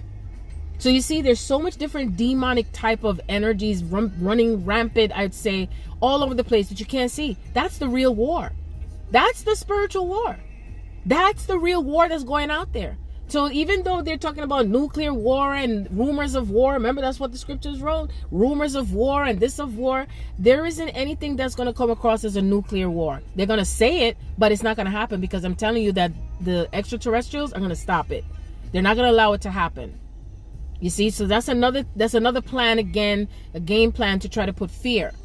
And again, everything that is coming towards an ending to something, or a threat towards something, or against something, it's because things have to continue to be transmuted through each individual aspect of who we are on the earth plane, so that way things come back into balance. Because what will happen with darkness is not going to, when I say darkness, I'm not talking about dark people in terms of their complexion. I'm not talking about darkness in terms of outside, when it's dark outside.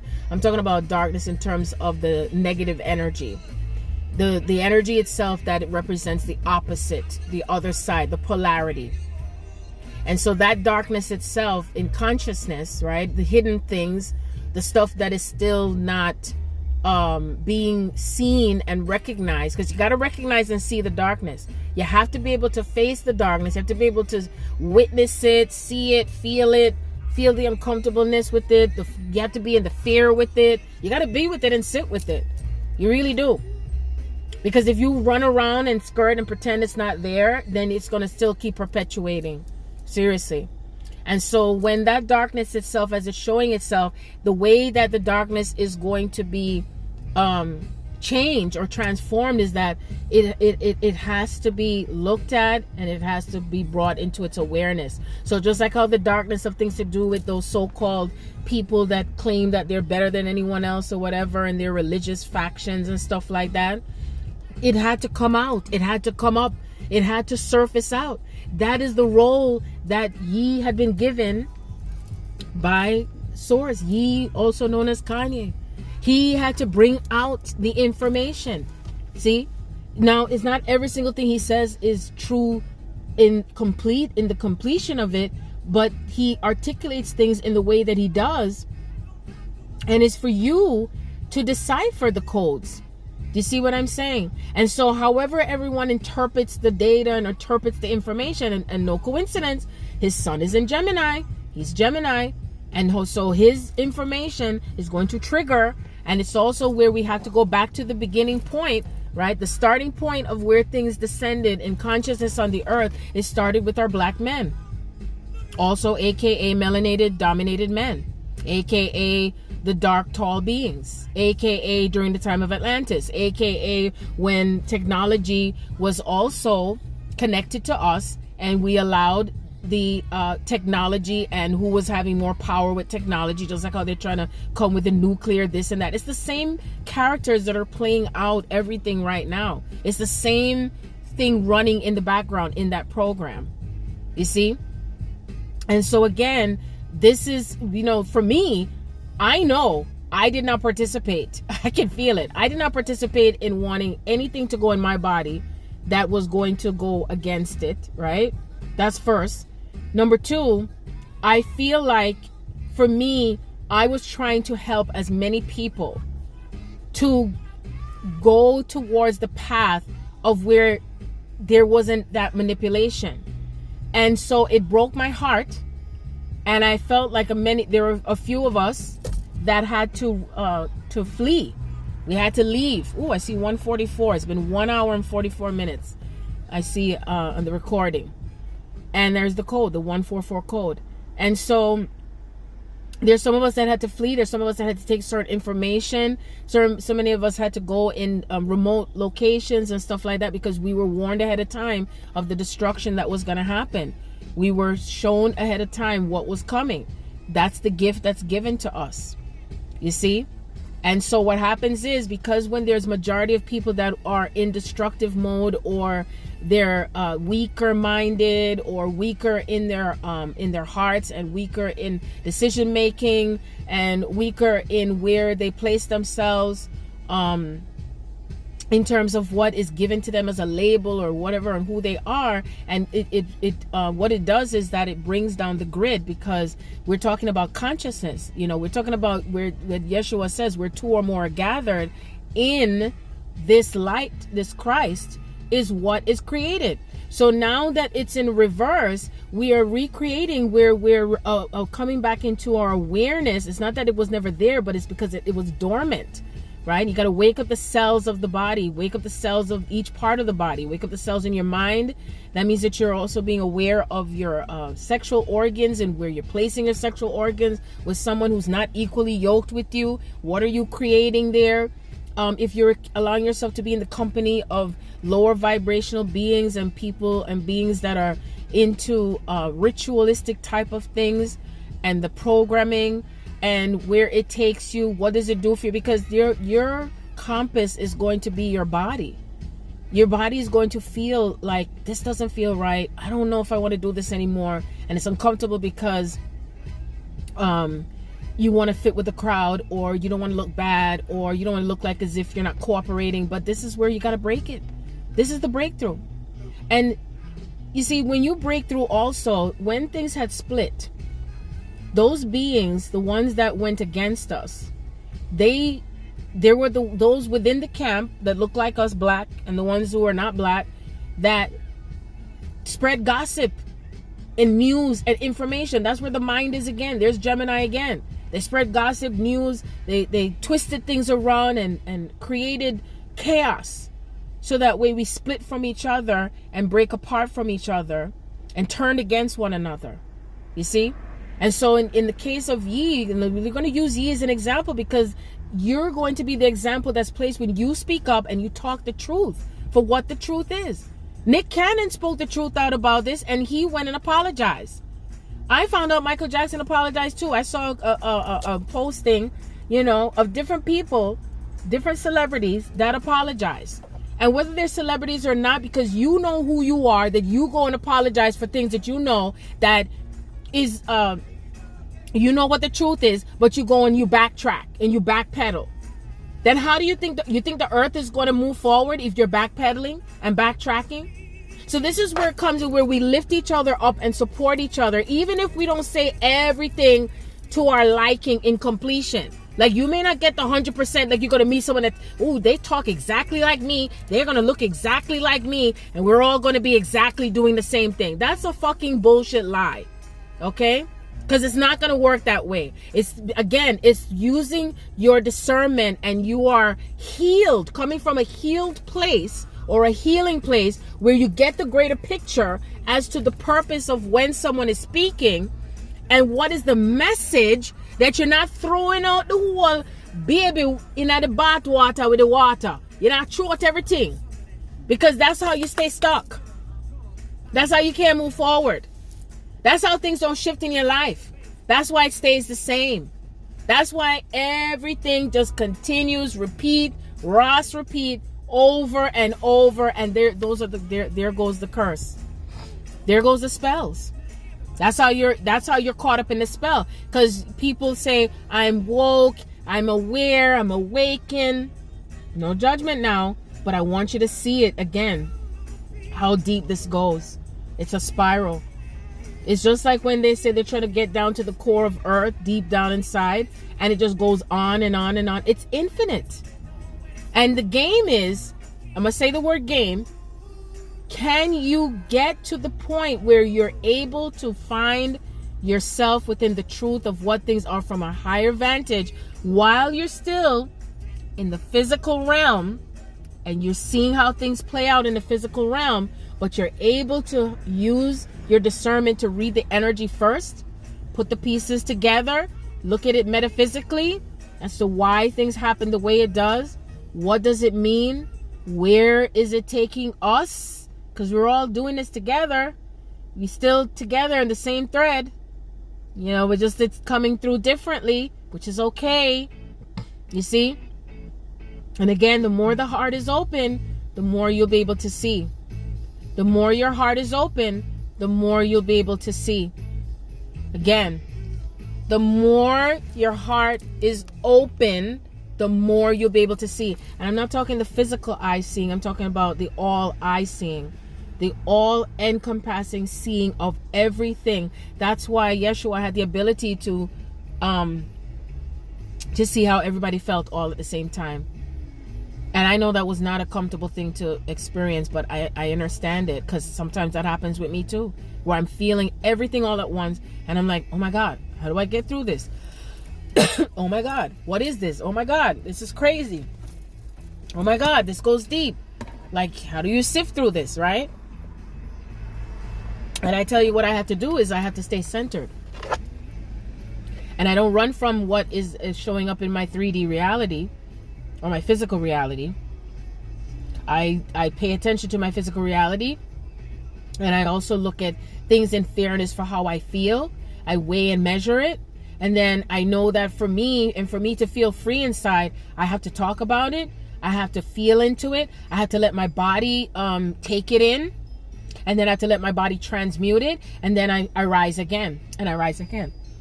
Excuse me. And I rise again. And again. And again. And again. And again. And again. It's an ongoing process. It is. It is. It just is. This is the process. This is the way to, whatever you want to call it, to God. You know? And again, it's not where you are looking at it from I'm doing good, I'm doing bad. It's not that. That's duality. And that's what we're moving away from, is the duality. It's being able to experience the duality without it looking like duality or feeling like duality, but you're recognizing it as duality. And you're knowing, because that's what Aquarius is you know what it means, you know how it feels, and you're able to and understand how it is looking and the reason. That's why we're here, to know why. The oracle said, you know you made a choice. Now you're back again so you can understand why you made the choice. You're here to understand it too, because you got to take your own accountability of how you feel in all the connectivity you've had to these experiences. And then you're overstanding it, because now it's spilling over into the physical realm. The inner is reflecting in the out, from the inner is reflecting and showing up as the outer. So you're overstanding it, and that's what brings you peace. So now we're in 2022, and we're now in, let's say it's November. It's 9:28 p.m. my time. So now we're in November, practically in November, right? We're in Scorpio season. We're treading through the parts of ourselves that's having to heal through the solar plexus, taking it deeper. And then I say it's a spiral, because just like how I was talking about in the previous video, the previous notes that I had to do with my colon, because it's a spiral, right? And it's spiraling, and it's the energy of not only what we eat, because what we eat plays a part, yes, but also more so the energy that we take into our bodies, what we take into our minds, what we take into our spirit, what we take into our heart, what we take into our throat. See? And so what happens is it goes through the mind starts first right from the top, and then it works its way through the throat in our expression, right? The throat chakra, and then it's working its way through all the cells and the bloodstream and all that stuff. And then we're working through the heart, and then we're working through the lungs, and we're working through the esophagus, and we're working through the womb center if you got a womb, and we're working through the spleen, and we're working through the liver, we're colon, kidney, and we're working through the bones, we're working through the fallopian tubes, the ovaries, we're working through the phallus, we're working through the yoni, then we're working through the clitoris, and we're working through the balls, and we're working through the legs, and we're working through the knees, and we're working through the feet. to the feet, right? Everything from head to toe. All cells, all memories that are stored. Memories in each different part of our body. The eyes too, the ears, the nose, fingers, wrists, arms, legs. Everything counts. You see? And so we work through this aspect of ourselves as the South Node in Scorpio, North Node Taurus, and we're leaving behind how we did things in the past and bringing things to the present. We're able to look at things differently from our sexual point of views. Also relationships, you know, how are you when it comes to your relationships? In terms of love relationships, relationships with your children, relationships with your job, career, relationship with money, your relationship with romance, your relationship with the earth, the cosmic sense, and the relationship with, you know, government too, you know, governing, how you govern yourself. Where are you in terms of how you govern yourself and your connection to those who govern you? Like you have a boss, for example, or maybe you have a partner and maybe you're not in balance with your partner and the partner is more overbearing, or it's not balanced in terms of how much you get paid, and then your value comes into play with this. You know, there's just almost these different factions here when we're talking about value. And, you know, do you value someone who works for you too as well? Like, how does that balance out if you're an employer and you got a business, or you run a company, or you're the manager or supervisor, and there are people that work beneath you? And are things balanced out with who does whatever specific work, and that they're getting a fair share of what they're getting paid for what they do? You know, and all of this is very important to think about, because as you are balancing out things with people who work for you, people you work with, who you work for, then things come into a greater alignment wherever you are. And if it's not in balance, then spirit is going to create, your soul, your higher self is going to create a reality where it starts to fall apart. Are you overworking too as well? Like, are you giving yourself time to rest? Are you giving yourself time to reprieve? You know, how are things with your body in terms of your weight on your body? Are you taking in too much on your body emotionally? And are you eating emotionally? What are the emotional triggers? Are you balancing out, you know, what you eat in terms of the type of food you eat? And, you know, being able to tune in to the food, even if it's vegetables, like where are you getting your food from? Even if it's your own vegetable growing, you're growing it on a particular land. What is the energy on the land with what you're growing with the food? Because even if you say, well, I don't really buy my food from the market, I grow my own food, but yep, also make sure you bless the food and bless the land and give thanks to those who have been on that land. And if anybody that had died on the land or been killed on the land or been dishonored on the land, that you are, you know, praying and thanking spirit for their healing as well, so that way they're in peace and harmony, so you're in peace and harmony. Give that reverence back into everything. It's so imperative, because 2022 is everything that had to go continuously in a reverse cycle from the time when we had the spring equinox, I believe it was, into the summer solstice, and then we had the fall equinox, and now we're going to be moving and transitioning towards the winter solstice. We're also moving through a 11:11 gateway as well, and that also has to do with balance. It's an inner and outer balance, you know, the pillars. And I've been seeing 11:11 like crazy, besides 144. And I saw 999 today, and 555, and I saw 666, and I saw 777, and I saw 111, and I saw 222. That's like all the numbers, you know. And I saw 000 too. I saw 000. So what's key to this is that I don't remember where I was going with that. Oh yeah, the balance. Thank you, Spirit.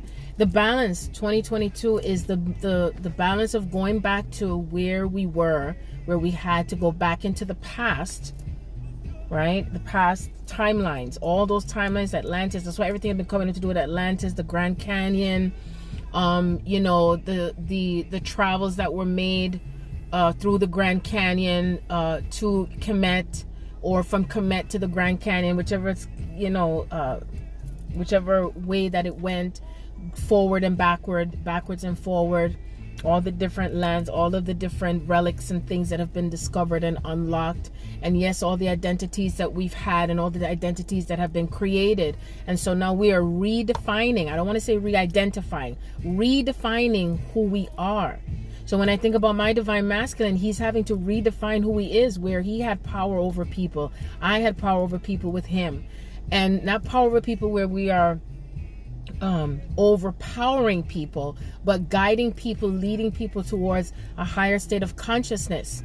And so a lot of things have been taken out of context and misconstrued, misunderstood. Same thing, right?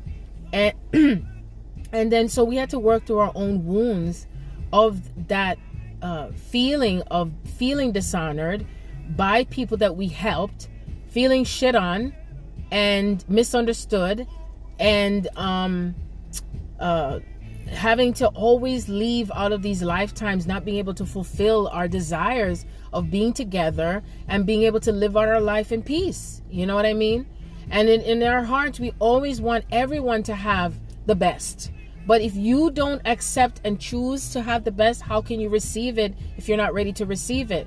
And so I had to keep getting out of my own way and trying to save people into helping them to also see where they can bring up their own worth and stuff like that. And so I was giving and giving and giving and giving of myself and giving of my time. Every time I had dreams constantly of myself and my divine masculine, where I'm in different countries and we look different, but I could feel the energy that it was us.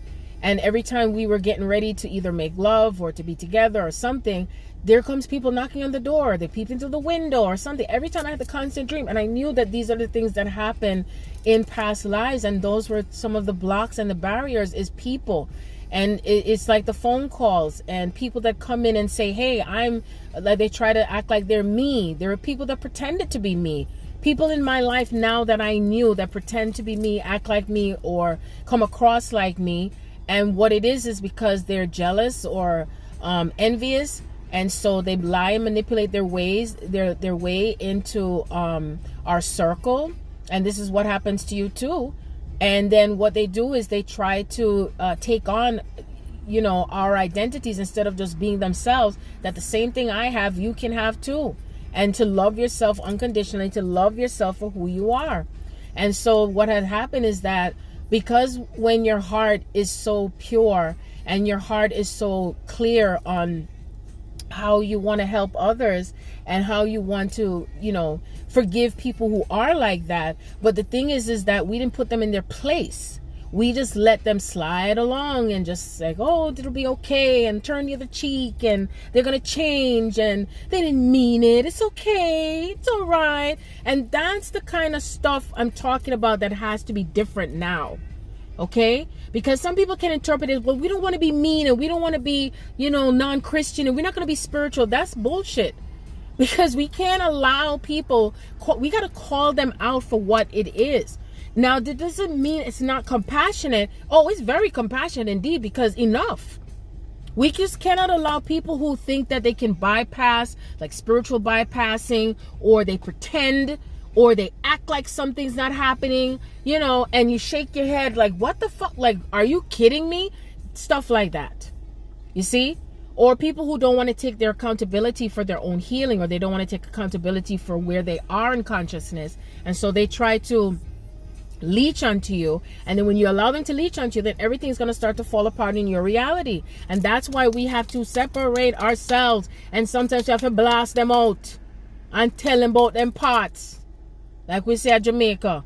When we say we're telling somebody about them parts, that means you're telling them off. You're speaking out. You're breaking and fragmenting the hold of what people can have on you when they don't respect your boundaries, and they're also trying to imitate you, and they're trying to, you know, like some people that are complaining because people are trying to pretend to be them on different channels like YouTube and Instagram and stuff like that, and they're trying to take on someone else's identity and just saying that, oh, well, you know, I addressed it this way and that way. And sometimes it's going to take more than just addressing it verbally, but also taking action, but also empowering the power and rebuking it or pushing it out and saying, you are not going to take on my identity. You are not going to try to take from me anymore.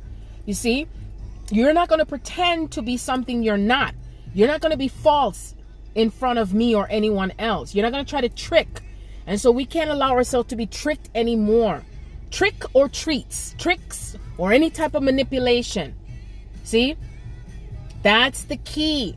That's the difference in these timelines now, in what we have to feel into and pay attention and see where our minds is going to hear and read things. And we're going to hear from the mind. We're going to hear from the brain too. Hearing is not just limited to the ears. You're going to hear from within your brain components. You're going to also hear audibly, yes, but you're also going to hear in terms of hearing from through spirit, where you're hearing something that's in other dimensions, right? And I'm not talking about like just saying voices, you're hearing voices. I'm talking about you're feeling telepathically what is speaking through to you through your heart, and you're hearing it. It's a different type of listening, because it's a sacred listening. And as you're listening, you're going to be able to feel into who has specific type of manipulating energy that they're embodying. And in most cases, they're unconscious about it. They're very unconscious. Some people are conscious of it and they choose to still keep going on with it because they feel they could just go on with it as long as they can and take it further and further. And then eventually it's going to collapse, because Earth is raising her vibration. And as she's raising her vibration, then what's happening is that those who are not in alignment with the higher vibration, they're either going to transition out of here. They're going to either have certain illnesses that they've had before that come back. They may also end up having mental issues and mental breakdowns, because this is where a lot of people who are having mental issues, they don't realize that a part of this is because of what's going on in terms of this awakening. And we're in this apocalypse. This is the apocalypse, the unveiling. And as things unveil, sometimes people can't take the truth and they can't take what is happening. And so what happens is they become triggered, and their mind is not able to hold it to a capacity to where they are allowing the truth to come in. So they keep the block there, and it's like a stone. And then their heart is blocked. They have heart blockages, and they block their heart because they're not feeling that they deserve to have love, or they don't feel they deserve to have the truth because they're not worthy. And some of that unworthiness and those feelings comes from childhood. It starts from childhood. And because they're used to being told how they're supposed to feel. They're used to being told what they're supposed to know. They're also being told who they're supposed to be as well. Who they're supposed to be, what they're told, where they're to go, and how they're to feel. And so then what happens is they become like a robot, and they become disconnected from source, and they're disconnected from life. They're disconnected from love. They're disconnected from anything that is of value for themselves. And then this is how they become robotic, even without getting a jab. You see? And then on top of that, when they're like that, then they're probably going to be more programmed into taking the jab and taking things, because they're used to people always governing them and telling them what to do. New Earth is about you governing yourself.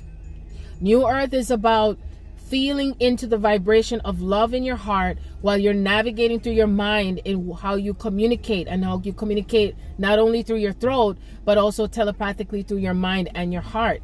Because telepathy can move into two different spaces, through thought and also through the heart. Because you're feeling through the heart, you're seeing things through the mind. You're observing things through the mind because you're seeing it with your physical eyes, but your third eye gives you the ability to discern and to feel into what feels right, what is also the truth, what is authentic, what is real. You see? And once you know and feel that something doesn't feel right, it's time to investigate. It's time to open up the doors, open your heart, and open up to see through things. You see? The power to see through things from all levels. The all-seeing eye. Horus.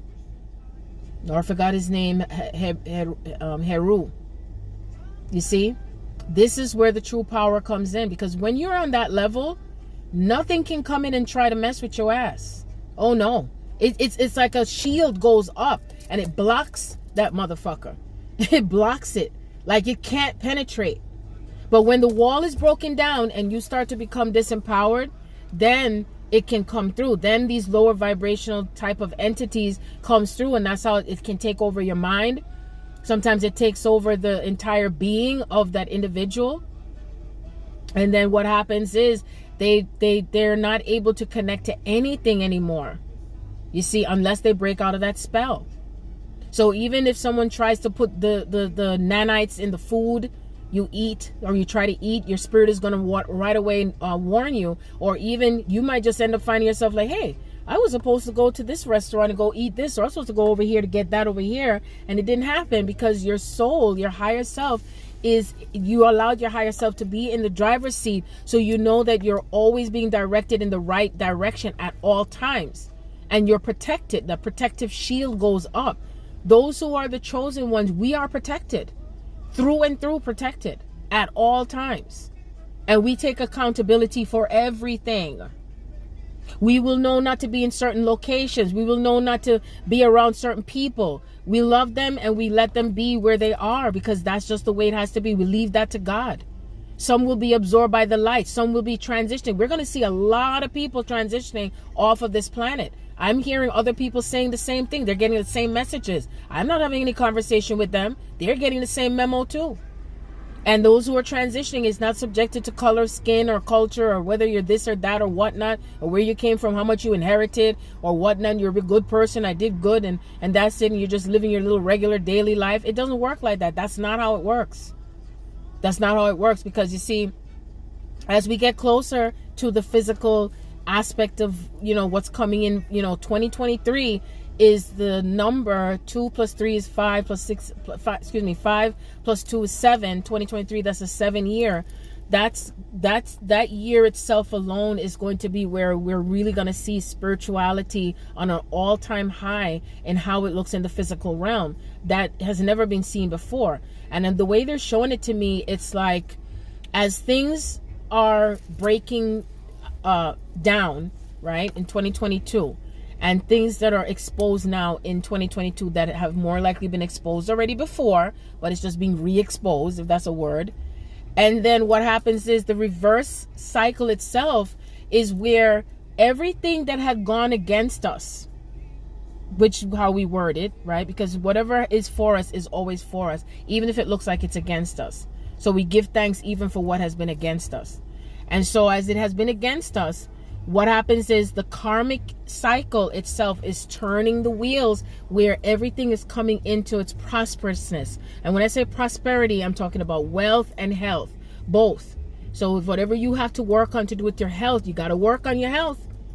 And your health is also your mind health, your heart health, your stomach health, your kidney health, your liver health, your womb health, your feet health, your arms health, your eyes health, your teeth health, everything, your skin, your hair follicles, everything connecting to your body, that's your ship, is where spirit has us when it comes to health.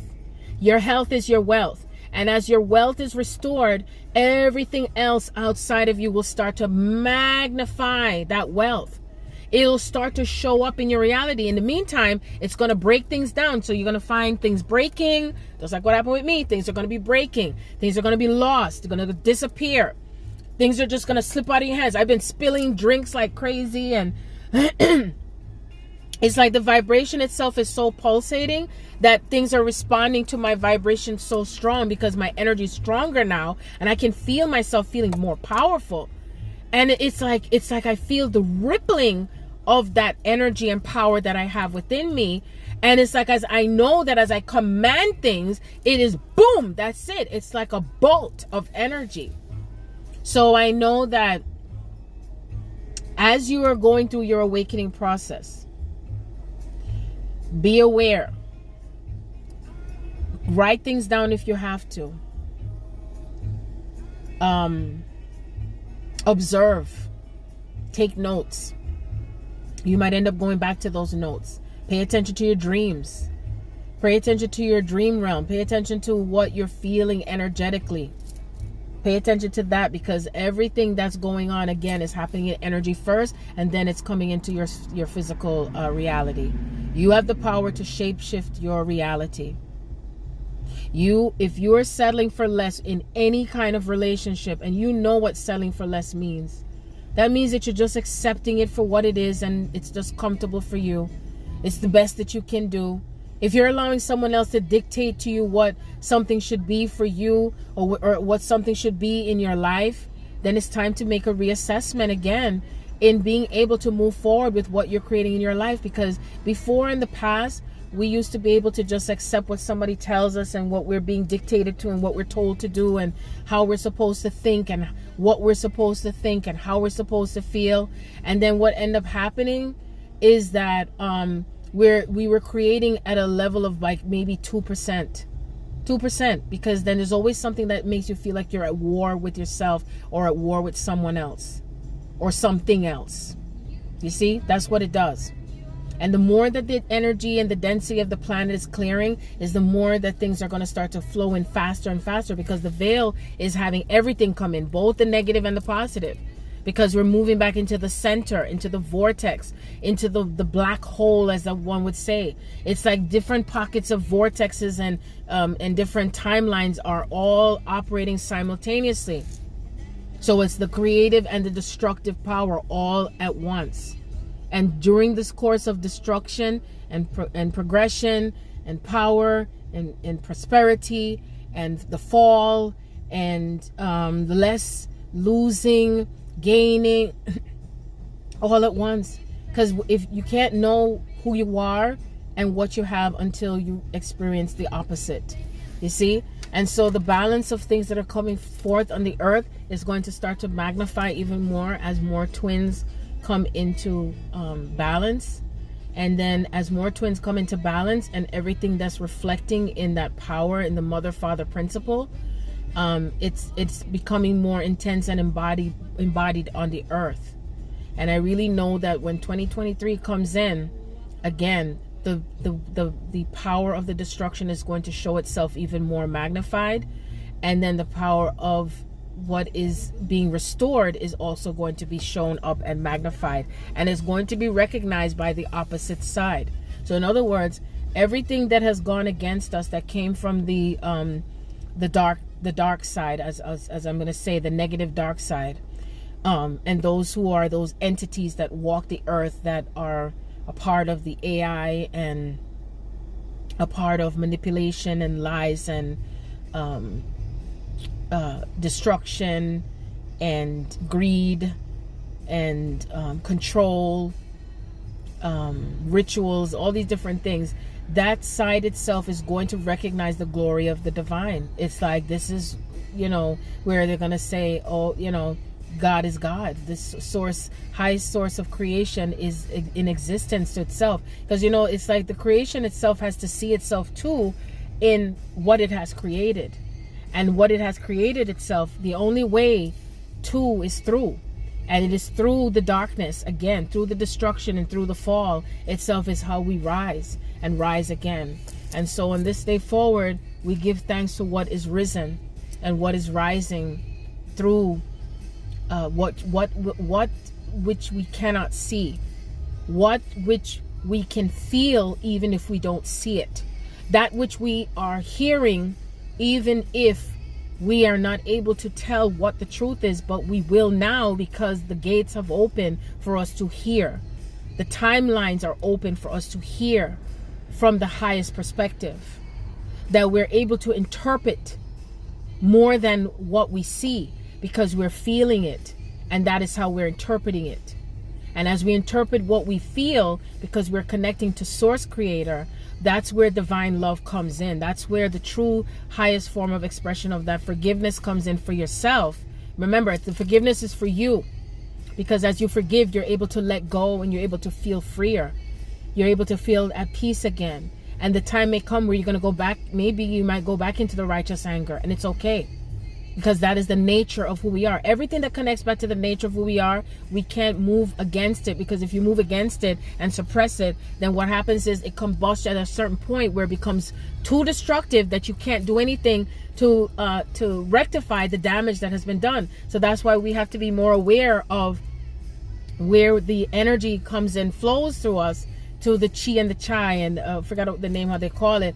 And as the energy flows in the direction of where we feel good and not feel good, and the righteousness and the peace and the power and the love at the same time, it's all at the same time now, because it's not where we're just separating it based on just data that's given to, it's like you cipher through it. You decipher through it. You decipher the codes. It's all in codes. Everything is encoded. And we have to crack the codes, and we have to interpret the codes, and interpreting the codes requires all of the mastery, the self-mastery of who you are in order to do that. That means that you're living authentically, being authentic, feeling from your heart, connecting through your mind and how you interpret the data, receive the data. You research, and you also pull back, and you go back into the truth of the information. And you line everything up like different pieces to different puzzles, different dimensions of the information too that comes through. That's also a part of this. So either way, I am in gratitude. I'm in gratitude for this moment, this time. I'm in gratitude for the information. I'm in gratitude for what is given as what is rising within us. Everything that comes in as truth, what comes in as power, what comes in as being able to bring everything together, and we're in gratitude for what comes together. That anything that triggers us and anything that brings us to a space of confusion, that we now receive clarity in the moment of the confusion. That at the moment we get confusion, we stop and be still, and we are feeling into the heart of and consciousness of the divine. That we're allowing ourselves to be led through the divine now. That we open our hearts to listening and having sacred listening to what others may say. That we're open to the truth. That we're connecting to the truth at all times. And if anything is not of the truth, then we are allowing ourselves to let it go as it falls on the wayside, as it's transmuted and it is brought from lead to gold.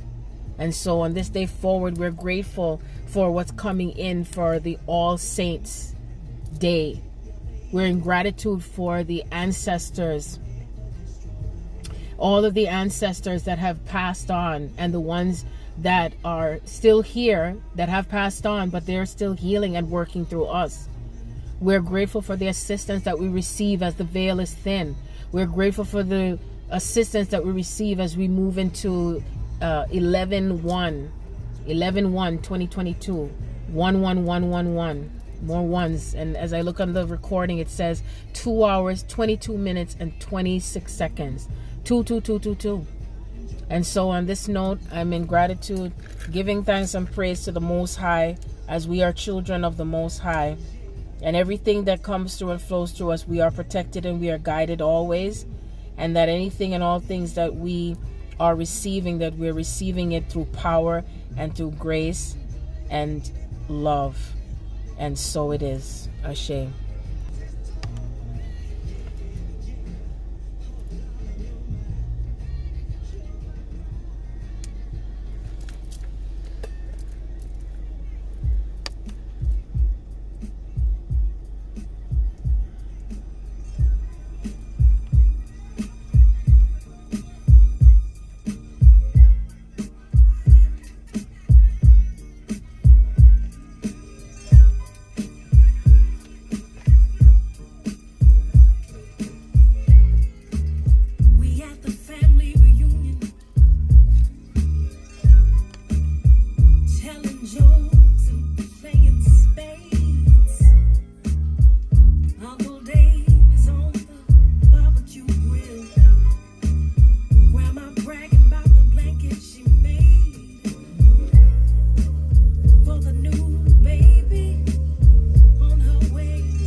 attitude.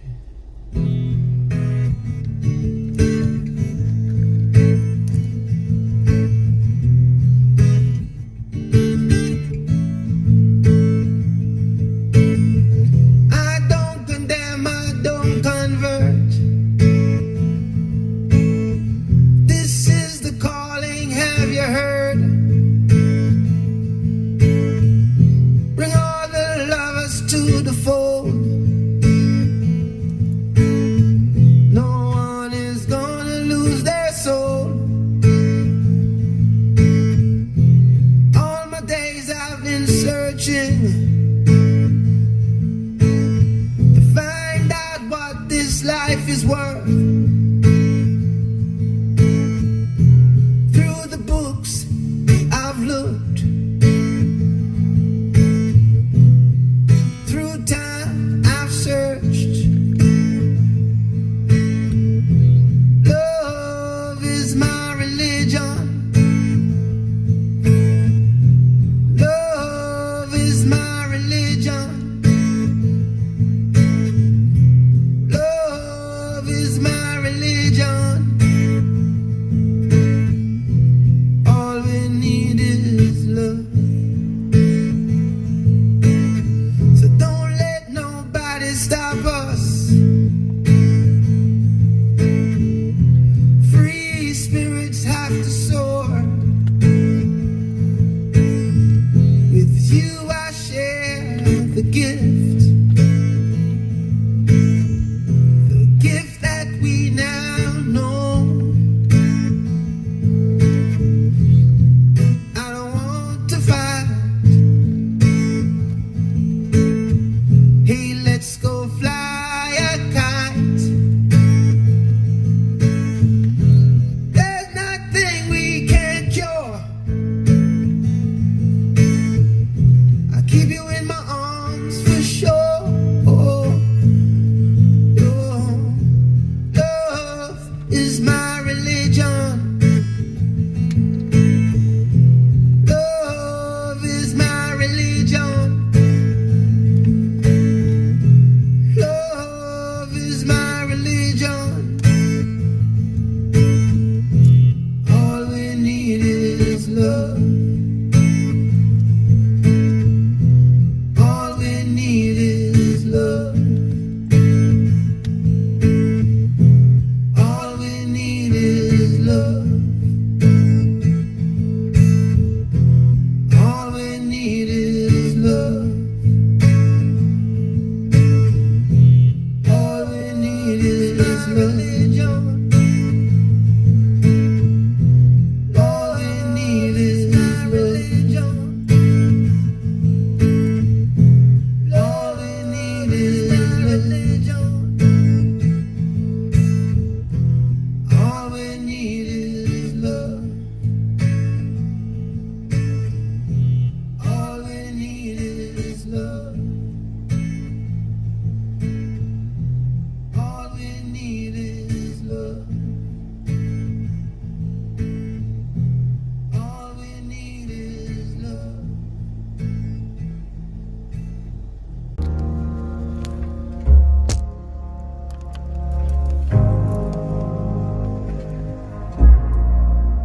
Like a seed in the soil, you just haven't grown yet.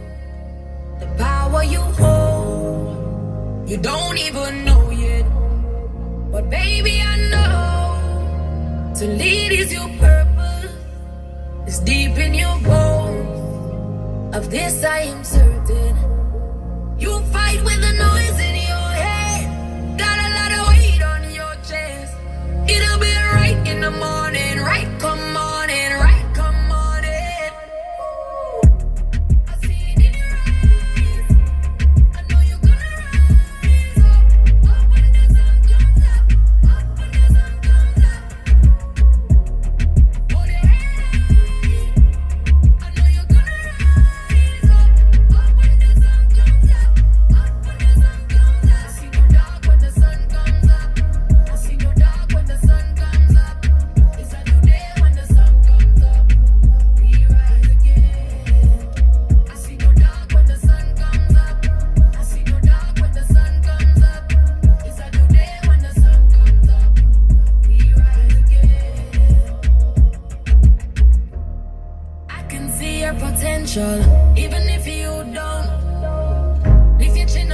person in the mirror. One day you'll know, one day you'll know. You find yourself in a crisis. Promise you we won't always be like this. All these scars heal up. The top is where the bottom ends up. And I want you to know you're beautiful even with your flaws. But when you're buckling a different kind of wall. Even if you never seen it, you feel it. Just stop and stare for a minute. I get I see it in your eyes. I know you're gonna rise up. Up when the sun comes up. Up when the sun comes up. Hold your head high. I know you're gonna rise up. Up when the sun comes up. Up when the sun comes up. I see no dark when the sun comes up. I see no dark when the sun comes up.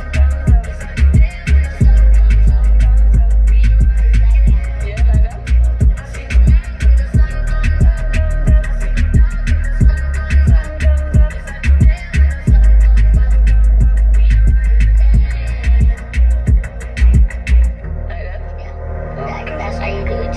Okay, when you're doing it right, and when you're going to sing, just remember what you just said when you was on the computer, okay? Oh, so you must say, same like how we do it now, I must put it on the track. Yep, Okay. Alright, thanks. you're welcome. Thanks. Yes, you have good ear. You're a producer.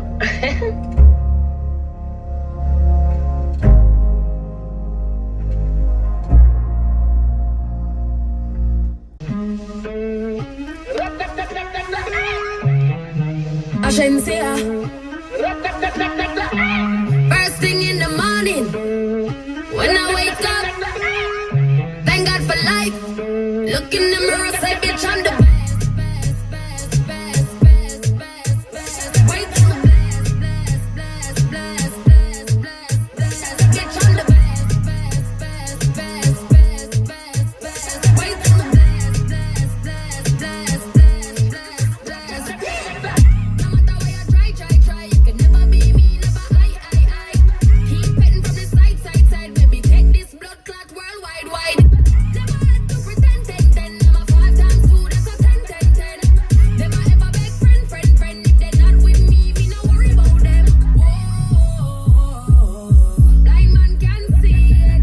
Whoa, so every day I repeat it, I say, first thing in the morning, when I wake up, thank God for life. Look in the mirror, say, bitch, I'm the best, best, best, best, best, best, best. Wait till the blast, blast, blast, blast, blast, blast, blast. Bitch, I'm the best, best, best, best, best, best, best. Wait till the blast, blast, blast, blast, blast, blast, blast. 450 on the necklace. I know you like it rough, I get reckless. The way you lick it up, you gon' make me fall in love, baby. You gon' make it hard for the next bitch. Yeah, I'm the best, best, best, best. That's your boyfriend, I ain't impressed, pressed. Baby, when your body pop the top off the chest, work that body, throw your ass on the bed. Baby, what's the message in the bottle? And we lit tonight, don't worry about tomorrow. When she with me, she feel like she hit the lotto. And when I walk out, the teams, they gon' follow. Bitch, I'm the best. Best, best, best, best, best, best. Wait till the blast, blast, blast, blast, blast, blast, blast. Bitch, I'm the best, best, best, best, best, best, best. Wait till the blast, blast, blast, blast, blast,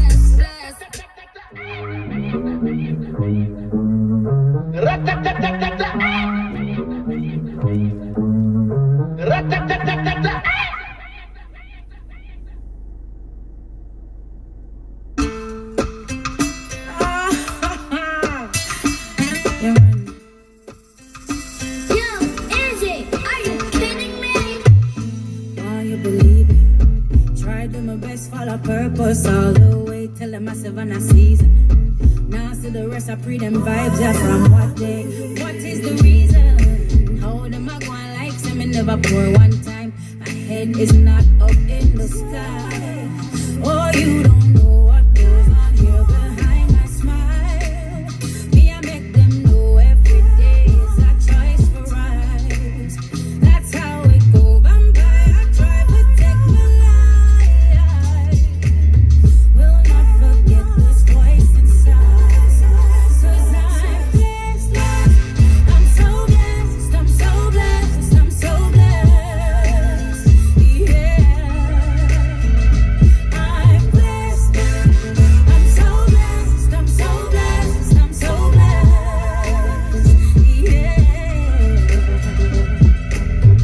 to God and him tell me to keep on pursuing. Hold me together for he is my glue. Without him and I know what I do, I'd be ruined. Inside me there is a fire brewing. The good book tell me say no weapon formed against me. So me now worry what them plan for come and do. I'm blessed. I'm so blessed. I'm so blessed. I'm so blessed. Yeah. I'm blessed. I'm so blessed. I'm so blessed. I'm so blessed. Yeah. I'm blessed. I'm so blessed. I'm so blessed. I'm so blessed. Yeah. I'm blessed. I'm so blessed. I'm so blessed. I'm so blessed. Yeah.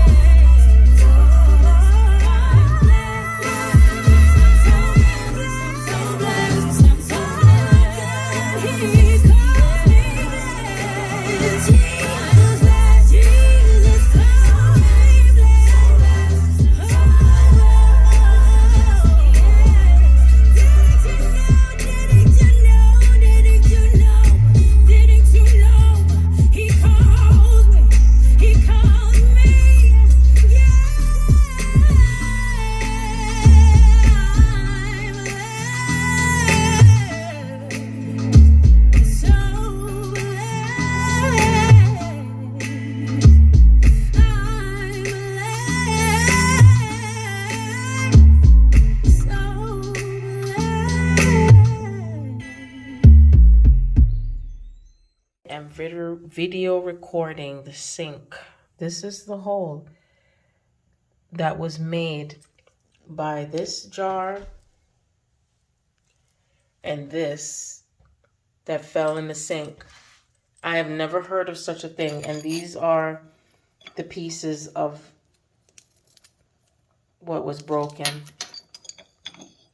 It broke into 3 pieces. I have so much to record about this because it's like, I feel like something's broken through as far as authority, figures, anything that has had power over my love center.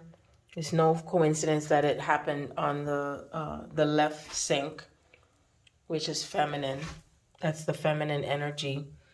And this jar, this one fell right through the hole because I didn't even realize it. And then this one was down in the sink, and it's not like I touched any of it. It just imploded while the song was playing with Smokey Robinson. You really got a hold on me. I just saw 111 when I said that. So it's like something that was connecting between myself and Rondi in terms of negativity or anything that has been a block between us to do with other females and authority figures.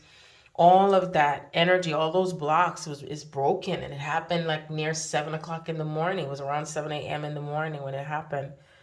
So I'm just recording this because it's very symbolic. It is very metaphysical, and how interesting that it is actually the Himalayan salt that ended up staying in within the sink. And because the Himalayan salt, anything to do with salt, breaks through to anything that is of negative energy or anything that is necessary to be grounded. And so it was just very mind-boggling, like, because my mouth just fell to the ground, because never ever would I've heard or think of a porcelain sink unless you have like a hammer or something that's so like you'd have to be beating on it to really break through that. Like, never would have heard known a porcelain sink that would break just like that. So it was definitely some very powerful energy. And I was just standing singing the song, You Really Got a Hold of Me, because it was playing. And it happened. I was listening to music for 4 hours. And it's like, I felt like in my mind, like, oh my God, should I rewind this back again? Is this really happening? Like, I can't believe this happened. I cannot believe, like, I was in shock. I was shooketh. So, but anyway, everything happens for a reason. So something broke through for me. Something definitely broke through for me. I really had a breakthrough. So just recording this and the meaning of it. And I did look it up metaphysically what it means, and this is very powerful. So it is.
Flooding.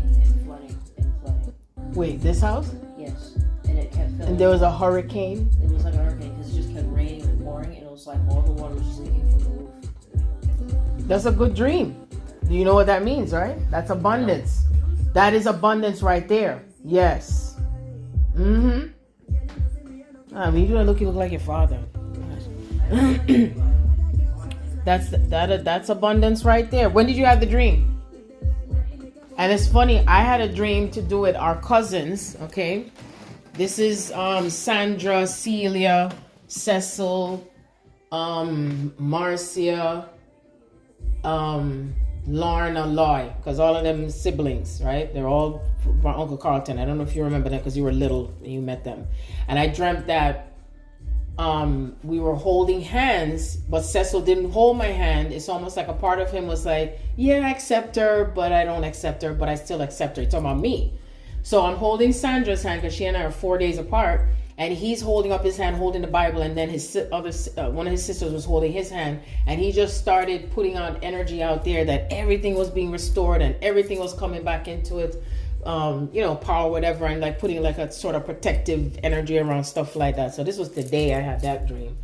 This was in between the fatigue today of having to keep waking up every minute, only keep sleeping for 2 hours, going back to sleep. It was very annoying. That literally happened. I felt like my whole body felt like it was crashing inside and out. The noise outside, the banging, the doorbell ringing, the texting. That's why when you walked in my room, I said, "No, nigga, now is not." Don't tell me no, nigga. No, because you was walking I was in there just like coming in in there just to talk. Jolly mood. No, I was not in like, no jolly mood. Well, All no, of you this was is because you were giggling gonna go and to the laughing, door. nigga. I'm laughing at the whole situation because I'm so tired. Yeah, you're laughing. I was tired, like, and I was like, "Oh hell no, I'm not laughing. I'm going to sleep." He's talking about, "Whoa, what happened?" I'm like, "No, I am so tired. I literally went to sleep for like 1 hour. 2 seconds later, so it's not my fucking fault. All I know is that I didn't get that much sleep, and you're gonna be feeling the same thing too, bro. That's all, nigga. No, okay. Oh my God, that shit is crazy.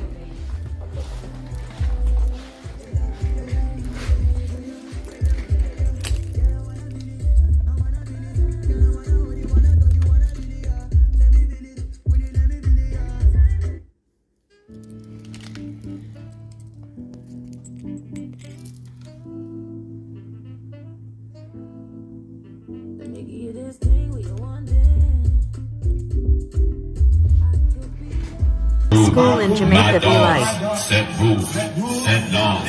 We represent for the laws of y'all. Girl alone, I feel up me. From them up in a kitchen they fire make with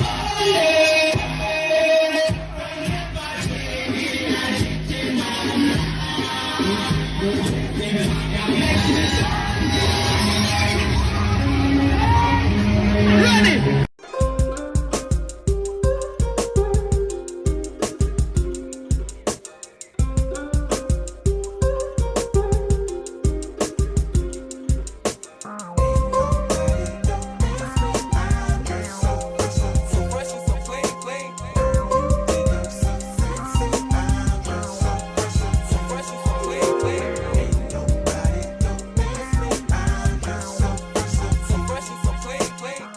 Okay, I found something interesting.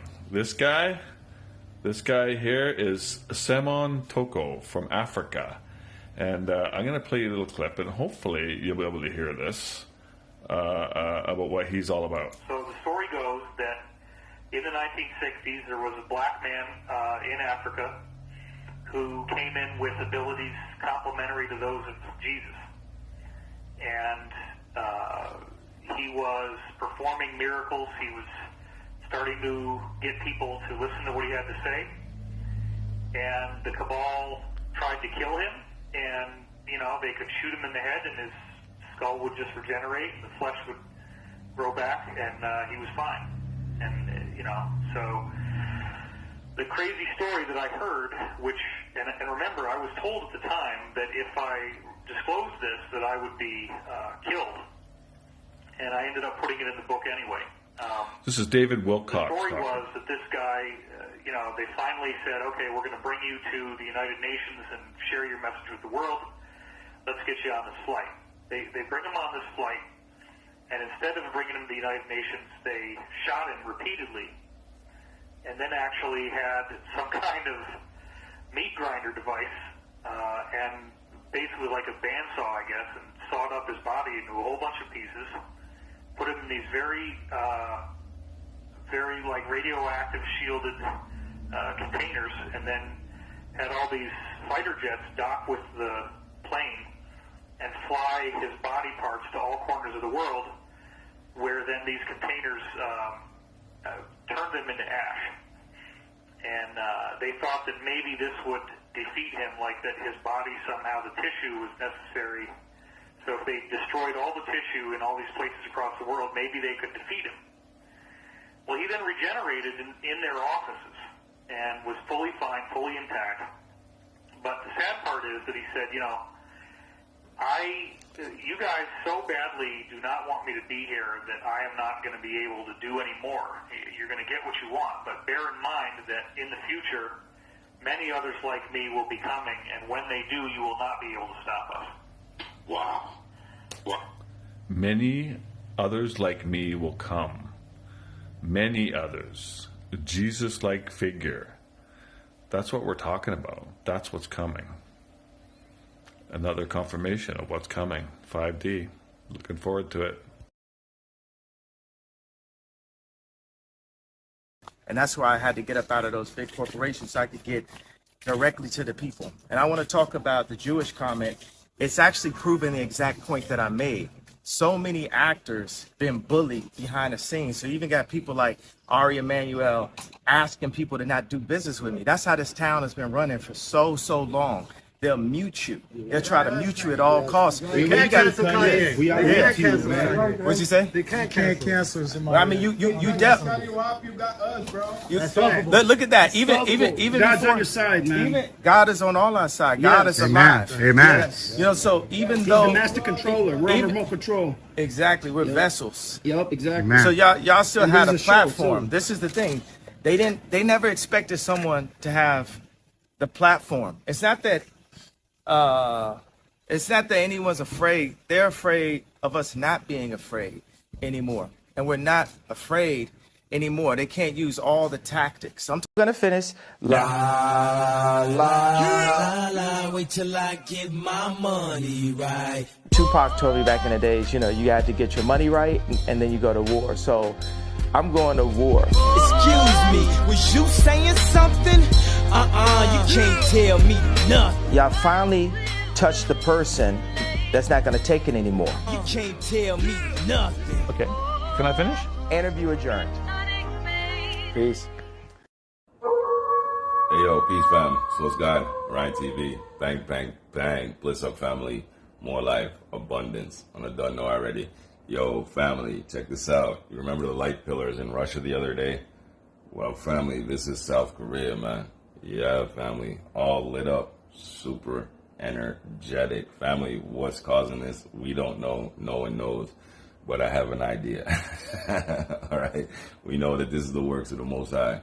This is the plasma charge, isn't it? Yeah, man, we in the photon belt now, the realm of pure light, and it's starting to manifest. I told you the spectrum is going up.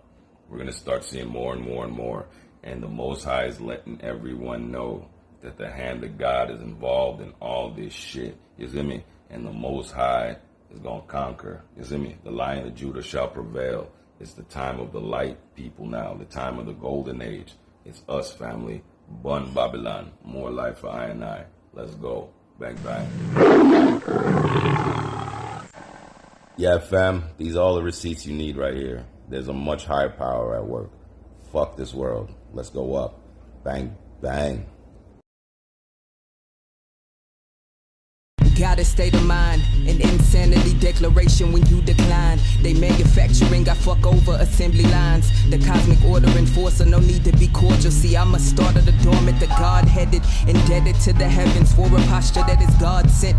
With the grit to still go at you like a street bitch. Glitz and glamour hardly, but lights up the party. The solar power darling, now who your mama nigga?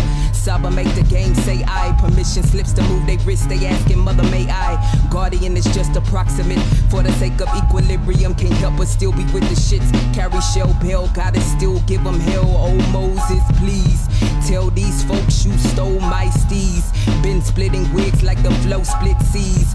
Nigga, I'm a prodigy of corner store philosophies and soothsayer prophecies and scholarly anomalies. I know that I gotta be something special. 38, look at how I murder tapes, saving souls in the wake. Who did this would be my fate?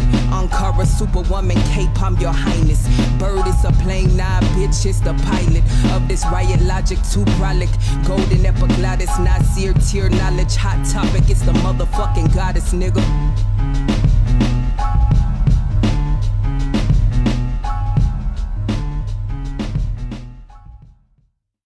If you really, truly understand the law of attraction, you're going to make your life so much easier. The power of manifestation through meditation and thought. So when you yourself are aligning yourself properly with the universe, vibrating on a high frequency, that means you're thinking with love, not thinking with hate. You're thinking with power and love, not fear and weakness. That puts your DNA scientifically at a high frequency. Now I'm syncing up with the Christ consciousness. Now the things that you want in life are starting to fall towards you.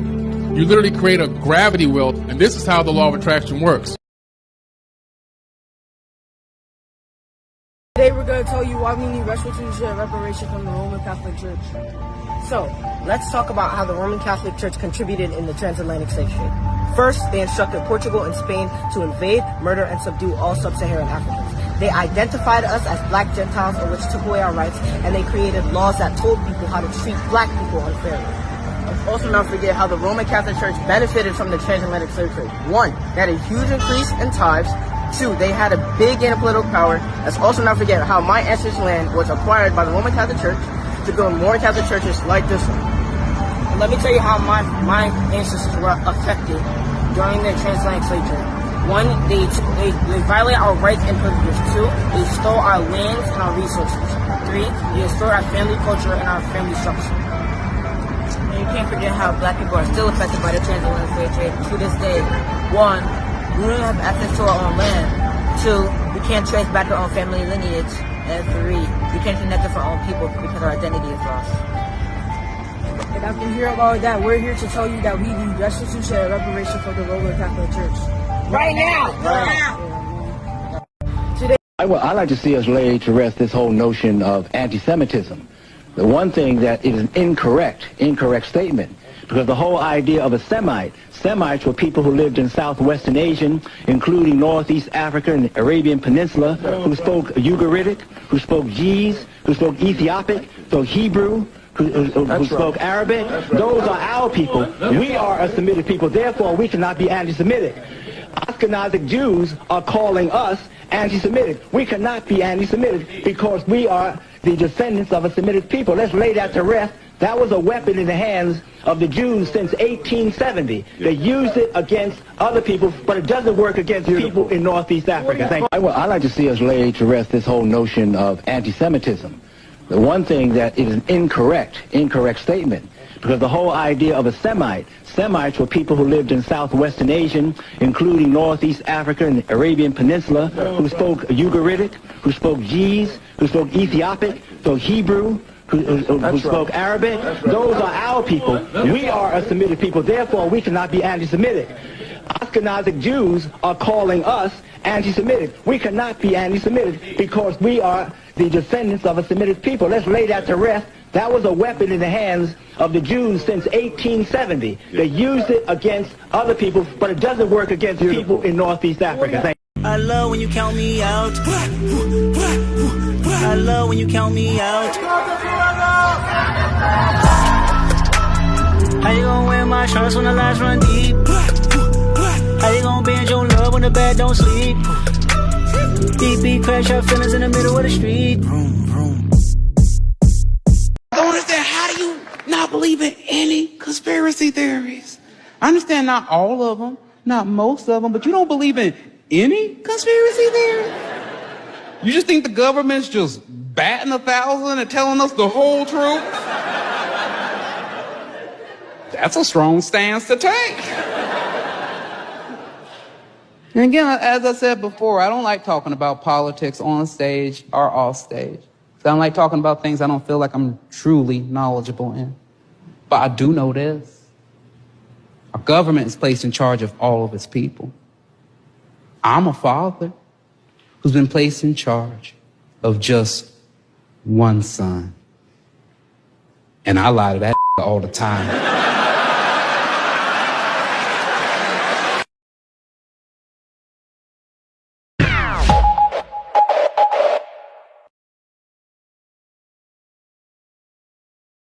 Thank you so much for inviting me here, Ty. This is really cute. No, thank you for coming. Thank you. So tell me about your childhood. How did you grow up?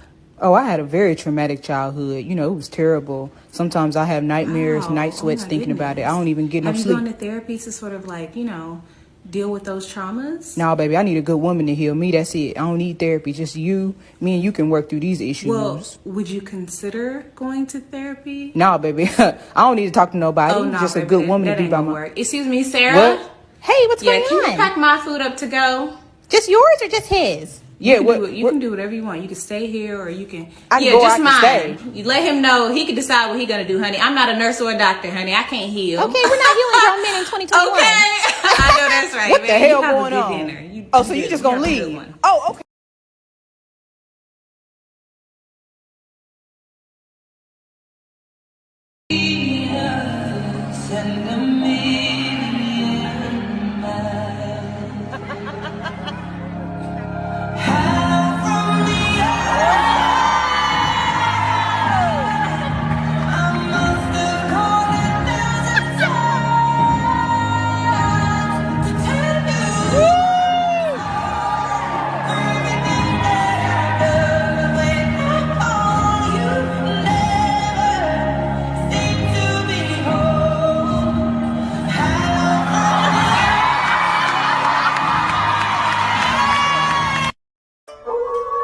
Hey yo, peace fam. So it's God.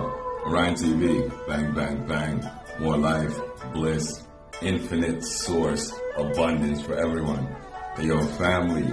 You see what you're looking at right here? This is a 2,000-year-old door, family. So perfectly balanced, a person can close it with one hand, like this guy is doing it, fam. But look at the size of this family. They're going to try to convince you and tell you that these people just made this for fun. Some little short doors made this for no reason. Some puny human. Nah, family. This was the Tartarian range, family. The Tartarian age. Isn't says straight Atlantean supreme being business, family. This was us in our immense supreme stature, fam. Here it is. These are receipts for you, family. Don't let them tell you nothing. You feel me? This is New Earth. The veil has been lifted. We are home now. Wake up, family. This is your ancestry, remnants of your ancient past. Let's go. Bang, bang.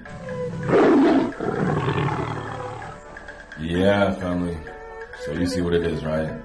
Those giant doors were made for people like this. People we used to share the realm with at a certain time. You see me? In the antediluvian pre-flood age. But things started to get wacky, family. Too much mix-up started going, too much genetic splicing.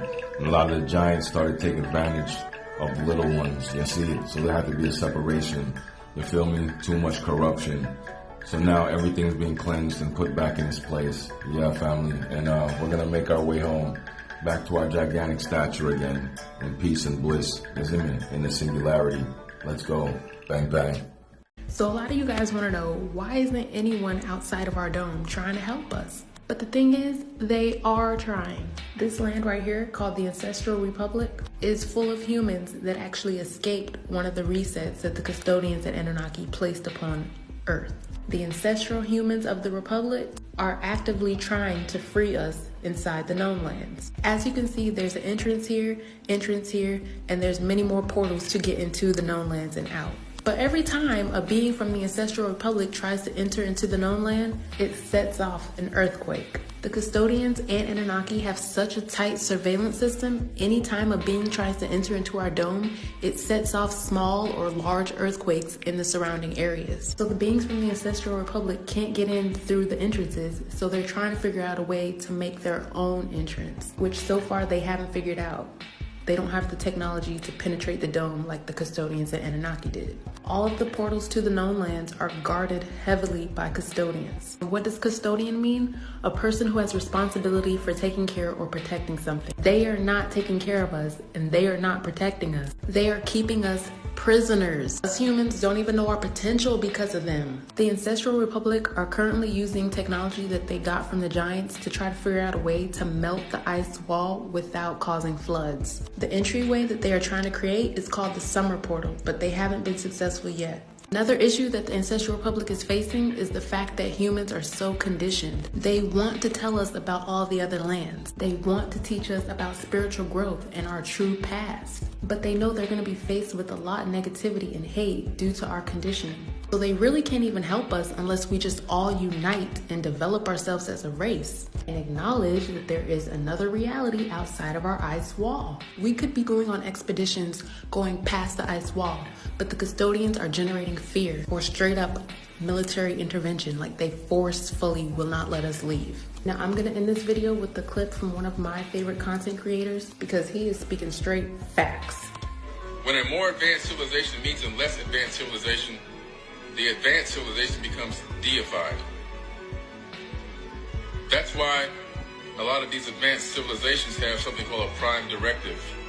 Do not interfere with this civilization. They're not ready for us yet.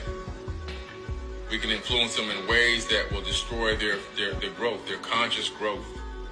It already happened. The Anunnaki violated that, and they wrote about it. They actually wrote about it. They said that what we did here was so bad and so wrong that we're gonna have to answer to the creator of all. So even they knew that there's a creator. But they told the people on the planet they were God.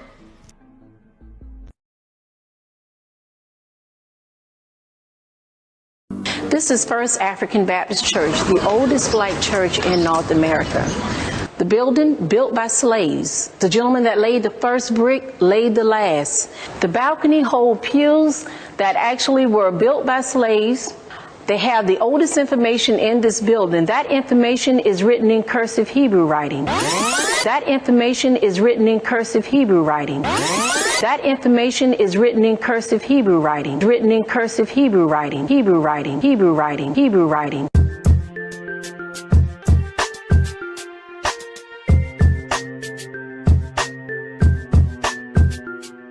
The slaves founded First African Baptist in 1777, writing cursive Hebrew on the pews, proving first of all, not only could they read and write, but the language that they wrote was Hebrew.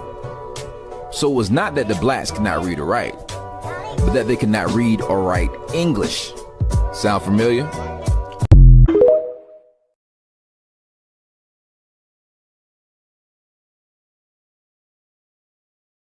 I can wholeheartedly say I know Kyrie Irving is not anti-Semitic. When given the chance to say, are you anti-Semitic or not, he didn't say, no, I'm not anti-Semitic. At the press conference, tell us about that movie, why did he said, stop dehumanizing me. And the movie is saying white Jews invented the Holocaust and 6 million Jews didn't get killed. Okay, I know that isn't right, because there's a gigantic historical record. Jewish people know when you dehumanize us this way, we know what's around the corner. So in that same statement as those are the tropes that dehumanize Jewish people, the same buck breaking. What's that? I don't really know what that means, to be perfectly honest. The slave masters would bring the buck, the one that gets out of line. So all the other slaves would see lash after lash, show them the power to set an example. This is what you must do to fall in line. So when we see the 6 things that Kyrie must do to get his job back. Right. That's dehumanizing.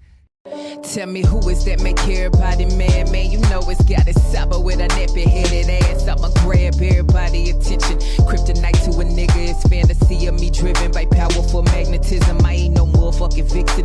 I'm a mind thriller, so a mumble rapper couldn't even be my side nigga. Make me the villain, MCs beware. I guess the studio, my motherfucking evil lair. I be quilling epitaphs as I casually attack. Might be the dominatrix of rap.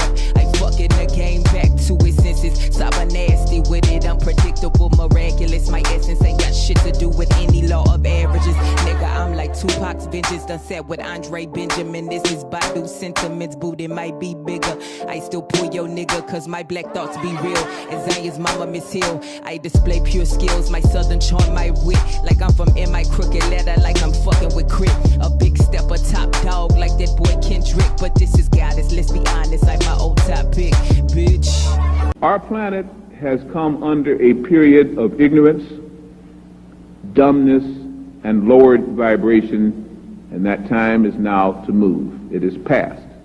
There is no reason for ignorance, dumbness, or lowered vibration if you want, and if you happen to be of the sons of the God and you don't respond to it, you will soon be dead. Now, isn't that a big threat? I'm not making the threat. I'm interpreting new and future knowledge. As a metaphysician is supposed to, you have to find out whether you can agree with it or not. There is no truth until you decide what truth is, and each person should find that truth out for his or herself. Human, by which if you look in the encyclopedias and dictionary, it says we're all human beings. That's a lie. We are not all human beings. Human is animal man. Hu was a god Hu, which ruled the lower planes, again, under the old teaching of the ancient Sudanese and Nubian people, and later on the so-called Egyptian people, which was a mixed race. You're going to find out just how mixed in a minute. Human did not come from God, or what we call the Creator, but from lords, or which we now call the Lord God, and animals. They were a creation by scientists who we now refer to as Lord gods. And they made human by engrafting and changing the animal life at different times as they found it on this planet and from other planets, and dropped them off here. God-man, this is the key, and the ones that had the key to the Sphinx and the pyramid, were from the sons of gods, or which we now refer to as the angels. And they were a cross between mankind and the sons of gods, or the angels. Understand this, in fundamentalist teachings, angels are those spirits who represent the Most High and who fly around with wings and live whether it's in Herod or some of the lower heavens, and do the biddings of God himself. That is a fundamentalist interpretation. I do not decry a religion. I do not argue religion. I say that is only one interpretation of an angel. The other is those who mastered the angles, those who could bend light rays, those who understood the four pillars of the sacred sign of the swastika, which was not called the swastika, but a whole different name. It mastered those who understood the four rays of consciousness necessary to exist on the fourth dimension, which Earth was supposed to have been into millions of years ago, but got held back by humans. Now, as humans are going to begin to die out, and the sons of God must come to the fore, so the angels can return, that awakened person is the one that will now go through changes like you have not seen, as he attempts to throw off the dross, the animal, and come into his own consciousness. Mankind came from the lords of different planets and was soulless and could not reproduce. I repeat the three. Human, animal man, made from animal species both on this planet and other planets. God-man, the sons of God and also sometimes interpreting with mankind, a made person again by Lord gods on other planets, and mankind again by strictly the lords of other planets in this one. Obviously, you can begin to see what I'm inferring. This has nothing to do with the Creator, the prime causation, the cosmic universal logoi. This has to do with people who evolve up the ladder, and because of their knowledge of genetics, their knowledge of geography, their knowledge of astrology, their knowledge of astrophysics, when they come to a planet, you treat them like gods. All of the series that you see now, Babylon 5, Deep Space Nine, and all the rest of it, are trying to show you what really may exist in this system and in other systems to let you come into what is now called the planetary brotherhood, to awaken from the idea that you are a lone important species. You are not. But now the Earth is becoming an important place, as we will find out for numbers of reasons over this weekend, as we get deeper even tomorrow than we're going to go tonight. This is to awaken those who are not soulless, but have deep spiritual souls. One of the things that black people have found consistently is that in the face of adversity, they sing. In the face of adversity, they can laugh. In the face of adversity, they come together as a unit. And one thing seems to bother them. They know that they're supposed to worship something. They know that they're supposed to be spiritual entities, but they're not finding the results sometimes strong enough. They have found that in following religions fervently enough, really getting on fire with it, miracles do happen. But down deep, they're not satisfied because they still feel there ought to be a shortcut, and they know that something's there, but it's just not quite right, and daggone it frustrates me no end. How many have actually felt like that? Don't lie, if you haven't, you haven't. Most of you do. That's why the churches now, the people are going to the strongest word, the best choir, and the best place where they can also make money and meet good mates, and they're falling away from little churches that just can't make it anymore. Fundamentalism is separating from the advanced spiritual person. Again, I say this, and don't say I came here and talked about the churches and put them down. I'm not. Let each person go to any church they choose. It is their choosing. They will be responsible for their own souls if they have one. I'm saying that there's a difference between a spiritual person and a religious person. A spiritual person does not need a church, for the home and temple of God that they find their souls in is the church, and how they keep it clean and how they keep it out of ignorance and what they do with it shows their manifestation of the God life. For the other, they need a religious fervor and constantly reminded, because they do not have quite the soul that is risen to the point where they can again manifest the Creator within them. So they constantly have to remind themselves as a herd come together to give themselves the strength to carry on. That is changing.